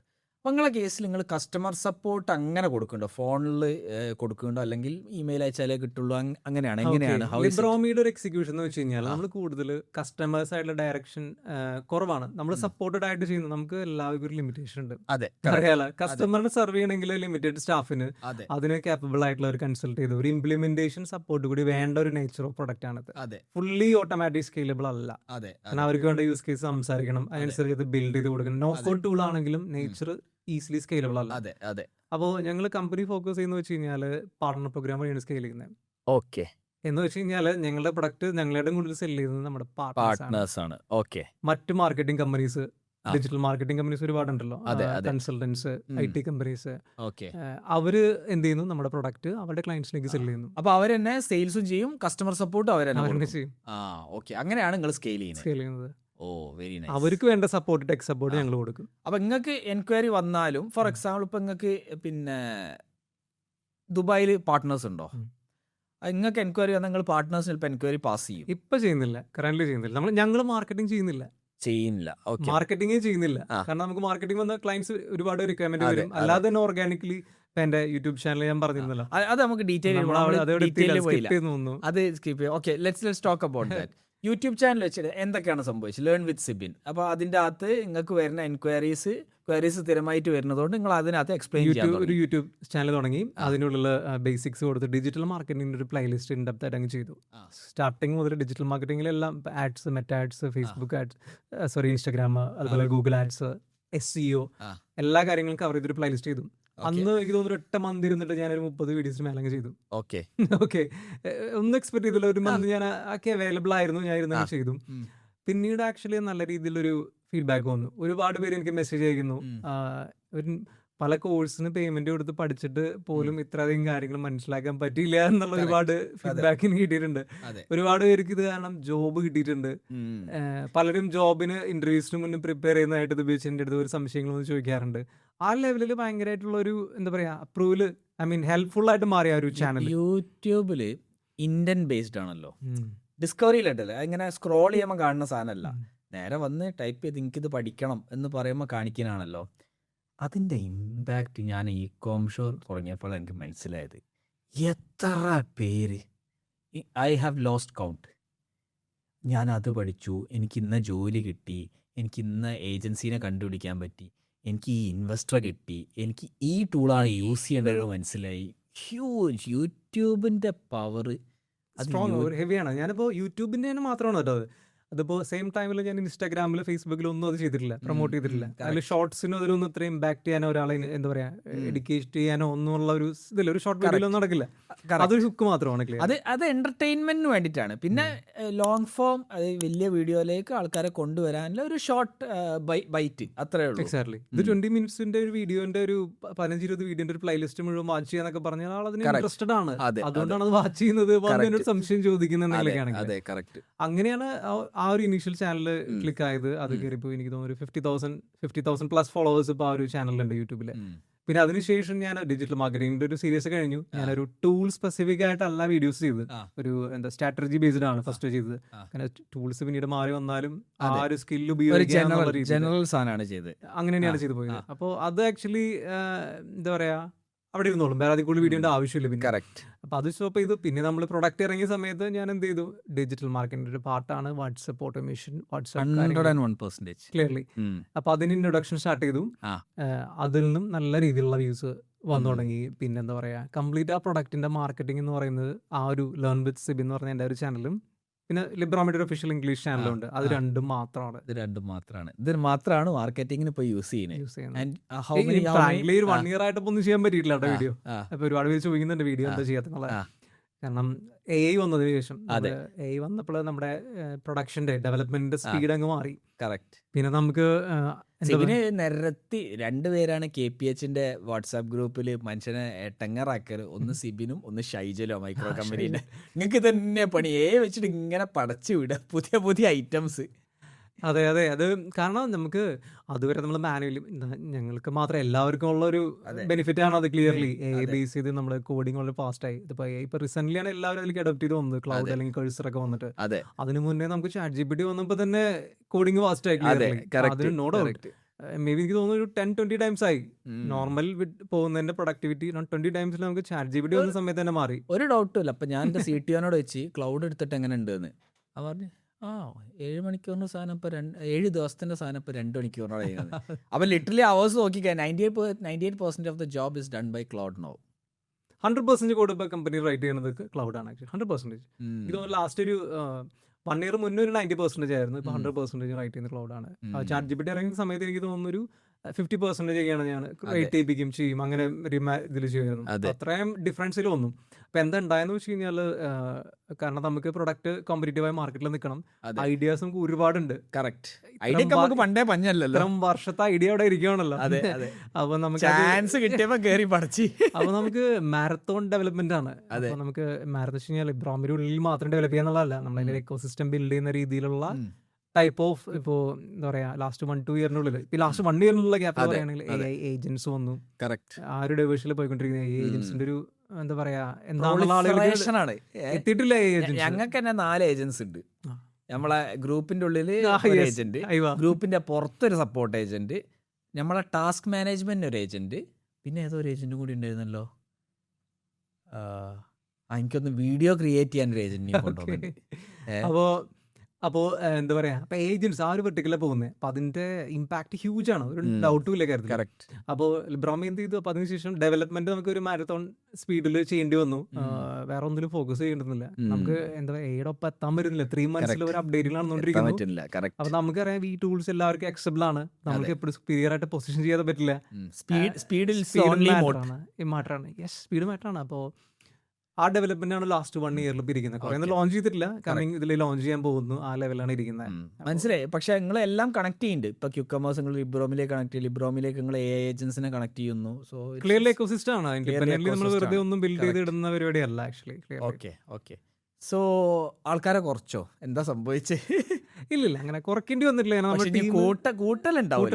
ആൾക്കാർ ഇറങ്ങി പോകുമ്പോ ഇത് റിഡൻഡന്റ് ആവും. നമ്മുടെ ഒരു വലിയൊരു പെയിൻ ആയിരുന്നു ആക്ച്വലി ടെക് ടീമിനെ സ്കെയിൽ ചെയ്യാൻ പറ്റാതെ. ഒന്നാമെന്ന് വെച്ച് കഴിഞ്ഞാൽ ഞങ്ങൾ ഡെവലപ്മെന്റ് ചെയ്യുന്നു, നമ്മളധികം എന്താ പറയാ സ്കെയിൽ ചെയ്യാനുള്ള ഒരു പരിപാടികൾ എളുപ്പം നടക്കുന്നില്ല. നല്ല റിസോഴ്സ് വേണം. അത് റിസോഴ്സ് ടാസ്കിൽ ഡെലിഗേറ്റ് ചെയ്യണം, ക്വാളിറ്റി എൻഷുർ ചെയ്യണം. കാരണം ഒരു പ്രൊജക്ട് വലിയ പ്രൊജക്റ്റ് ആണ്, പെട്ടെന്ന് ഒരു ബിഗിനർ കൊണ്ട് ഇടാൻ പറ്റില്ല. അങ്ങനെ ഒരു ചെറിയ ക്ലൈന്റ് പ്രോജക്ട് മോഡലല്ല. അപ്പൊ ഒരു സ്ട്രഗിൾ നിൽക്കുന്ന സമയത്താണ് AI വരുന്നത് രക്ഷകനായിട്ട്. മാത്രമല്ല നമ്മുടെ പ്രൊഡക്റ്റിന്റെ നേച്ചർ അനുസരിച്ച് AI വന്നു കഴിഞ്ഞാൽ പോവും എന്ന് പറയാൻ പറ്റില്ല. AI ഫോർ ഫ്രണ്ടിൽ നിൽക്കുന്ന AI കൊണ്ട് യൂസ് ആക്കുന്ന ഒരു പ്രൊഡക്റ്റ് ആണ്. കറക്റ്റ്. അത് നമുക്കൊരു ബെനിഫിറ്റ് ആയിട്ട് മാറി. കാരണം AI എങ്ങനെ നോർമൽ ബിസിനസ്സിലേക്ക് AI എത്തിക്കണമെങ്കിൽ ബേസിക് യൂസ് കേസ് എന്ന് പറഞ്ഞൊരു ചാറ്റ് ബോട്ട് ആണ്, AI based chat bot. Correct ആണ്. അപ്പോൾ നമുക്ക് പ്രൊഡക്റ്റ് ഒരു വലിയൊരു അഡ്വാൻറ്റേജ് കിട്ടി. ഡെവലപ്മെന്റ് സൈഡിലും അതിന്റെ സ്കെയിലബിലിറ്റി സൈഡിലും നമ്മുടെ പ്രൊഡക്റ്റ് പൊസിഷൻ ചെയ്യാനും എല്ലാത്തിലും ടോട്ടൽ അഡ്വാൻറ്റേജ് ആയിട്ട് മാറി AI എന്ന് പറയുന്നത്. അല്ല, നമ്മളിപ്പോൾ ഒരാളെ ഹയർ ചെയ്ത് അവനെ ട്രെയിൻ ചെയ്ത് അവനെ നമ്മളെ ലൈനിൽ കൊണ്ടുവന്ന് അവനോട് ഇറങ്ങിപ്പോവും. ഇതാണല്ലോ സംഭവം. ഇത് ഏജന്റ് ഒരിക്കലും ഇറങ്ങിപ്പോവില്ല. നമ്മൾ എന്താ പറയാ, നമ്മൾ ഫയർ ചെയ്താൽ മാത്രം പോകുന്നൊരു സാധനമാണ്. So as long as you know how to train a new recruit, you can also train an agent. ഇതാണ് ഞാൻ മനസ്സിലാക്കിയത്. ലാസ്റ്റ് ഇപ്പോൾ ഇതിലിപ്പോ നമ്മളിപ്പോ എക്സൈറ്റഡ്, ഇപ്പോൾ ഒരു ബ്രെയിൻ എന്ന് വെച്ച് കഴിഞ്ഞാൽ നമ്മൾ എക്സൈറ്റഡ് ആയിട്ട് ഇരിക്കുകയാണ്. നമുക്ക് ഉറക്കമില്ല എന്ന് പറയാം. അത്ര എക്സൈറ്റഡ് ആയിട്ട് നമുക്ക് ഇമാജിൻ ചെയ്യാൻ പറ്റാറില്ല കുറെ ഐഡിയാസ്. അതെ, കറക്റ്റ്. ഇതെങ്ങനെ എക്സിക്യൂട്ട് ചെയ്യും ഇമാജിൻ ചെയ്യാൻ പറ്റില്ല. പക്ഷെ എനിക്ക് അപ്പം ഇതിപ്പോ ഫോർ എക്സാമ്പിൾ ഡാരൻ ഉണ്ട് നമ്മളുടെ ടീമില്ലേ, ആ പറഞ്ഞ് ഇന്ന് ഞാൻ ഓഫീസിൽ വരുന്നില്ല, അത് ഒരു ഐഡിയ വന്നിട്ടുണ്ട്, എനിക്ക് ഇത് ഒട്ടനെ എക്സിക്യൂട്ട് ചെയ്യണം, ഞാൻ ക്ലൗഡിനെ പണിയെടുപ്പിച്ചോണ്ടിരിക്കുകയാണ്. അതെ, നമുക്കിപ്പോ മുന്നത്തെ കേസിൽ നമ്മൾ പതുക്കെയാണ് ഐഡിയാസ് നമ്മുടെ അടുത്ത് മുമ്പിൽ ക്ലാരിറ്റിയിൽ വരിക. നമ്മളൊരു ഫീച്ചറിലെത്തി, ആ ഫീച്ചറിലെത്തി അത് ഡെവലപ്പ് ചെയ്ത് കഴിഞ്ഞാൽ അടുത്ത കാര്യം ചിന്തിക്കാൻ പറ്റുള്ളൂ. കാരണം നമ്മളെ മുന്നത്തെ കേസിൽ ടെക് ടീമിന് ഒരു ഫീച്ചർ കൊടുത്തു, അത് ബിൽഡ് ചെയ്ത് കഴിഞ്ഞാലാണ് നമുക്ക് അടുത്തതിന് മേലെ ചിന്തിക്കാൻ പറ്റുക. അത് ചിലപ്പോൾ 6 months കൊണ്ട് നടക്കുന്ന കാര്യം ഇവിടെ നമ്മളൊരു ആഴ്ച കൊണ്ട് നടക്കുന്ന സമയത്ത് നമ്മുടെ ഐഡിയാസ് അതിന് മേലെ ചിന്തിക്കുകയാണ്. അപ്പോ ഇൻഫിനിറ്റ് ആയിട്ട് ഐഡിയാസ് വരുന്നു. നമ്മളൊരു ഗോഡ് മോഡിൽ ഇരിക്കും. നമുക്ക് നല്ല ഒരു ടെക് സൈഡിൽ എങ്ങനെയാണ് നമുക്ക് ഐഡിയാസും ഉള്ളതുകൊണ്ടും പ്രൊഡക്ഷൻ്റെ ഉള്ളതുകൊണ്ടും ആ ഒരു മോഡിൽ ഇരിക്കുമ്പോൾ ഇതൊന്നും ചെയ്ത് കംപ്ലീറ്റ് ആവാതെ നമുക്കൊരു സമാധാനമില്ല. ചെയ്യാനും പറ്റുകയും ചെയ്യും, ടാസ്ക് കൊടുത്താൽ മതി, സ്കെയിൽ ചെയ്യുക. ആ ഒരു എന്താ പറയാ ലൂപ്പിലാണ് ഇപ്പം ഇരിക്കുന്നത്. ഇപ്പം ഞങ്ങൾ തന്നെ പഠിത്ത് വേറൊരു ടൂൾ ഉണ്ടാക്കി, വളരെ ഈസി ആയിട്ട് പടവ് പറഞ്ഞിട്ട് എനിക്കൊന്ന് ഗോൾഡ് പ്രൈസ് കാണാൻ വേണ്ടിയിട്ട് ഒരു ടൂൾ ഉണ്ടാക്കിയിരുന്നു. So amazing. AI is going to change everything, ഇതിനകത്ത് ഡൗട്ടും ഇല്ല. Those who use AI will go ahead. അപ്പൊ അത് അവിടെ ഒരു ചലഞ്ച് കൂടി ക്രിയേറ്റ് ആവുന്നുണ്ട്. എന്ന് വെച്ച് കഴിഞ്ഞാൽ ഇത്രയും ആളുകൾ ഇപ്പോൾ AI വന്നു, AIയുടെ കപ്പാസിറ്റി എത്രത്തോളം ആയിട്ടുണ്ട്. ഇപ്പോൾ OPUS 4.6 കൂടിയിട്ട് ഫെബ്രുവരി മുതൽ വേറൊരു ലെവലിലാണ് ഇപ്പോൾ നിൽക്കുന്നത്. അതിന്റെ ഇമ്പാക്ട് ഇൻഡസ്ട്രിയിൽ ഓൾറെഡി വന്നു തുടങ്ങിയിട്ടുണ്ട്. ഒരുപാട് ലേ ഓഫ്സ് വന്നിട്ടുണ്ട്, നമ്മൾ കാണുന്നതാണ്. പക്ഷെ അത് ഒരുപാട് ജോബുകൾ റീപ്ലേസ് ചെയ്യാനുള്ള AI കപ്പാസിറ്റി ഓൾറെഡി ഉണ്ട്, പുതിയതായിട്ട് ഇനിയൊന്നും വരാനൊന്നുമില്ല. അത് ഒരു ട്രാൻസിഷൻ പ്രോസസ്സിലാണെന്ന് എൻ്റെ ഒരു അഭിപ്രായപ്പെടുന്ന രീതിയിൽ ഒരുപാട് ജോബുകൾ ഓട്ടോമാറ്റിക് എന്നൊരു ട്രാൻസിഷൻ പ്രോസസ്. എനിക്ക് തോന്നുന്നത് ഇപ്പൊ നിങ്ങളെ കമ്പനി തന്നെ ചില ഡെവലപ്പേഴ്സ് റിസൈൻ ചെയ്താൽ നിങ്ങൾ ആ ജോബിന് ഉണ്ടാവില്ല, ആ റിഡൻഡന്റ് ആവും. എന്തിനാ ഡെവലപ്പർ ആവശ്യം, ഒരു ഏജന്റ് മിനിമം ആണ്. നമ്മൾ എല്ലാവരുടെ ജോബ് പോകുന്നില്ല, എല്ലാവരും വരുന്ന ഡിബേറ്റ് ആണത്. കുറെ പേരുടെ ജോബ് എല്ലാവരുടെ ജോബ് പോകുന്നതല്ലല്ലോ ഉദ്ദേശിക്കുന്നത്. കറക്റ്റ്. കമ്പനിയിൽ 10 പേരുണ്ടെങ്കിൽ അതിൽ ഇനി 3 പേര് മതി. അപ്പോൾ ഓരോരുത്തർ റിസൈൻ ചെയ്യുന്നതിനനുസരിച്ച് ചിലപ്പോൾ വലിയ കമ്പനീസ് പിരിച്ചു വിട്ടേക്കാം, എഫിഷ്യൻസി കൂട്ടാൻ. ചെറിയ കമ്പനീസ് കുറച്ചുകൂടി സമയം എടുത്തേക്കാം. And new jobs is not going to open. ഫ്രഷേഴ്സിന് എളുപ്പമല്ലാതെ അവര് സ്വന്തമായിട്ട് എഫേർട്ട് ഇട്ട് അവര് വാല്യൂ ക്രിയേറ്റ് ചെയ്യില്ല, ഔട്ട്പുട്ട് ക്രിയേറ്റ് ചെയ്യുന്നില്ല എന്നുണ്ടെങ്കിൽ വെറുതെ ഒരു സാലറിക്ക് ജോബ് കിട്ടാന്നുള്ള പരിപാടി എളുപ്പമല്ല. കറക്റ്റ്. കാരണം ജോബ് ചെറിയ സാലറിക്ക് ജോബിന് കിട്ടാം എന്നുള്ളതല്ല. കാരണം ഒരു എംപ്ലോയറിന് ടാസ്ക് ഡെലിഗേറ്റ് ചെയ്യണം, പ്ലാൻ ചെയ്യണം. കറക്റ്റ്. ആ വർക്ക് കൊടുത്ത് എന്താണ് അത് ക്വാളിറ്റി മെൻഷർ എന്താ പറയാ വാലിഡേറ്റ് ചെയ്യുന്ന സമയം കൊണ്ട് ഇപ്പുറത്ത് ഈസി ആയിട്ട് ടാസ്ക് നടക്കും. കറക്റ്റ്. അപ്പൊ ആ സമയത്ത് അത് അഡീഷണൽ എഫേർട്ടാണ് എങ്ങനെ ചെയ്യാന്നുള്ളത്. അങ്ങനെ ഒരു സമയത്ത് ഒരു ഫ്രഷറിന് അതിലേക്ക് കേപ്പബിൾ ആവാന്നുള്ളത്, ഒരു ഓപ്പർച്യൂണിറ്റി കിട്ടിയെന്നുള്ളത് എളുപ്പമുള്ള കാര്യമില്ല. കറക്റ്റ്. അപ്പോൾ മാത്രമല്ല ഈ സെയിം ടൈമിൽ കോർപ്പറേറ്റ്സിൽ നിന്ന് ഒരുപാട് പണി അറിയാവുന്നവരുണ്ട്. ഇവരുടെ ജോബൊക്കെ പോയി കഴിഞ്ഞാൽ ഇവരെന്തൊക്കെ ചെയ്യും, എന്തെങ്കിലുമൊക്കെ തുടങ്ങാതെ വരില്ല. കറക്റ്റ്. അവർക്ക് സർവൈവ് ചെയ്യണം, അവരുടെ കഴിവ് വെച്ച് ഓരോന്ന് ട്രൈ ചെയ്യാൻ ശ്രമിക്കും. കറക്റ്റ്. അപ്പോൾ എന്താ ഉണ്ടാകുന്ന വെച്ച് കഴിഞ്ഞാൽ മാർക്കറ്റ് കുറച്ചും കൂടി സാച്ചുറേറ്റഡ് ആവും, ഒരുപാട് കോമ്പറ്റീഷൻസ് വരും. ഫൗണ്ടേഴ്സിന് എന്താ പറയുക, ബിസിനസ്സിന് ഒരു ടൂൾ ചൂസ് ചെയ്യാനൊക്കെ ആയിട്ട് ഒരുപാട് കോമ്പറ്റീഷൻ വരുമ്പോഴത്തേക്കും അവർ കൺഫ്യൂസ്ഡ് ആവും, കുറെ കാര്യങ്ങളുണ്ട്. കറക്റ്റ്. അപ്പോൾ ആ ഒരു സമയത്ത് നമുക്ക് എന്ത് ചെയ്യണം, ഓട്ടോമേഷൻ എന്ന് പറയുന്നതിന് വളരെ പ്രസക്തിയുണ്ട്. കോസ്റ്റ് റെഡ്യൂസ് ചെയ്യുന്ന സമയത്ത് ബിസിനസിന്റെ കേസിൽ നമ്മൾ നമ്മുടെ പ്രൊഡക്റ്റ് വഴി ലിബ്രോമോ വഴി അത് ക്ലിയർലി അപ്ലൈ ചെയ്യാൻ പറ്റുന്ന ഒരു ടൂളായിട്ട് പൊസിഷൻ ചെയ്യുന്നു. ഈ വരുന്ന എല്ലാ AI അഡ്വാൻസ്മെന്റ്സുകളും ഒരു കസ്റ്റമർ എൻഗേജ്മെന്റിൽ എങ്ങനെ യൂസ് ചെയ്യാം, അല്ലെങ്കിൽ ഇന്റേണൽ ഓപ്പറേഷൻസിൽ മാനേജ്മെന്റിൽ എങ്ങനെ ഓപ്പറേറ്റ് ചെയ്യാം എന്നുള്ളതാണ് ഇപ്പം നമ്മൾ ബിൽഡ് ചെയ്യുന്നതും ലോഞ്ച് ചെയ്യുന്നതും ഉള്ള കാര്യങ്ങൾ. Very clear on where all this is headed. ഇതോടുകൂടി ഈ പോഡ്കാസ്റ്റ് ഞാൻ ഇവിടെ വൈൻഡപ്പ് ചെയ്യാണ്. അല്ലെങ്കിൽ അത് കഴിയില്ല. Thank you. അത് തീരൂല, കാരണം നമ്മൾ ടെക്നിക്കൽ, രണ്ടാളും ടെക്നിക്കലാ. So will be talking a lot, പിന്നെ കൂടുതൽ ടെക്നിക്കലായി പോവും. So thank you very much. Thank you so much for having me. Thank U.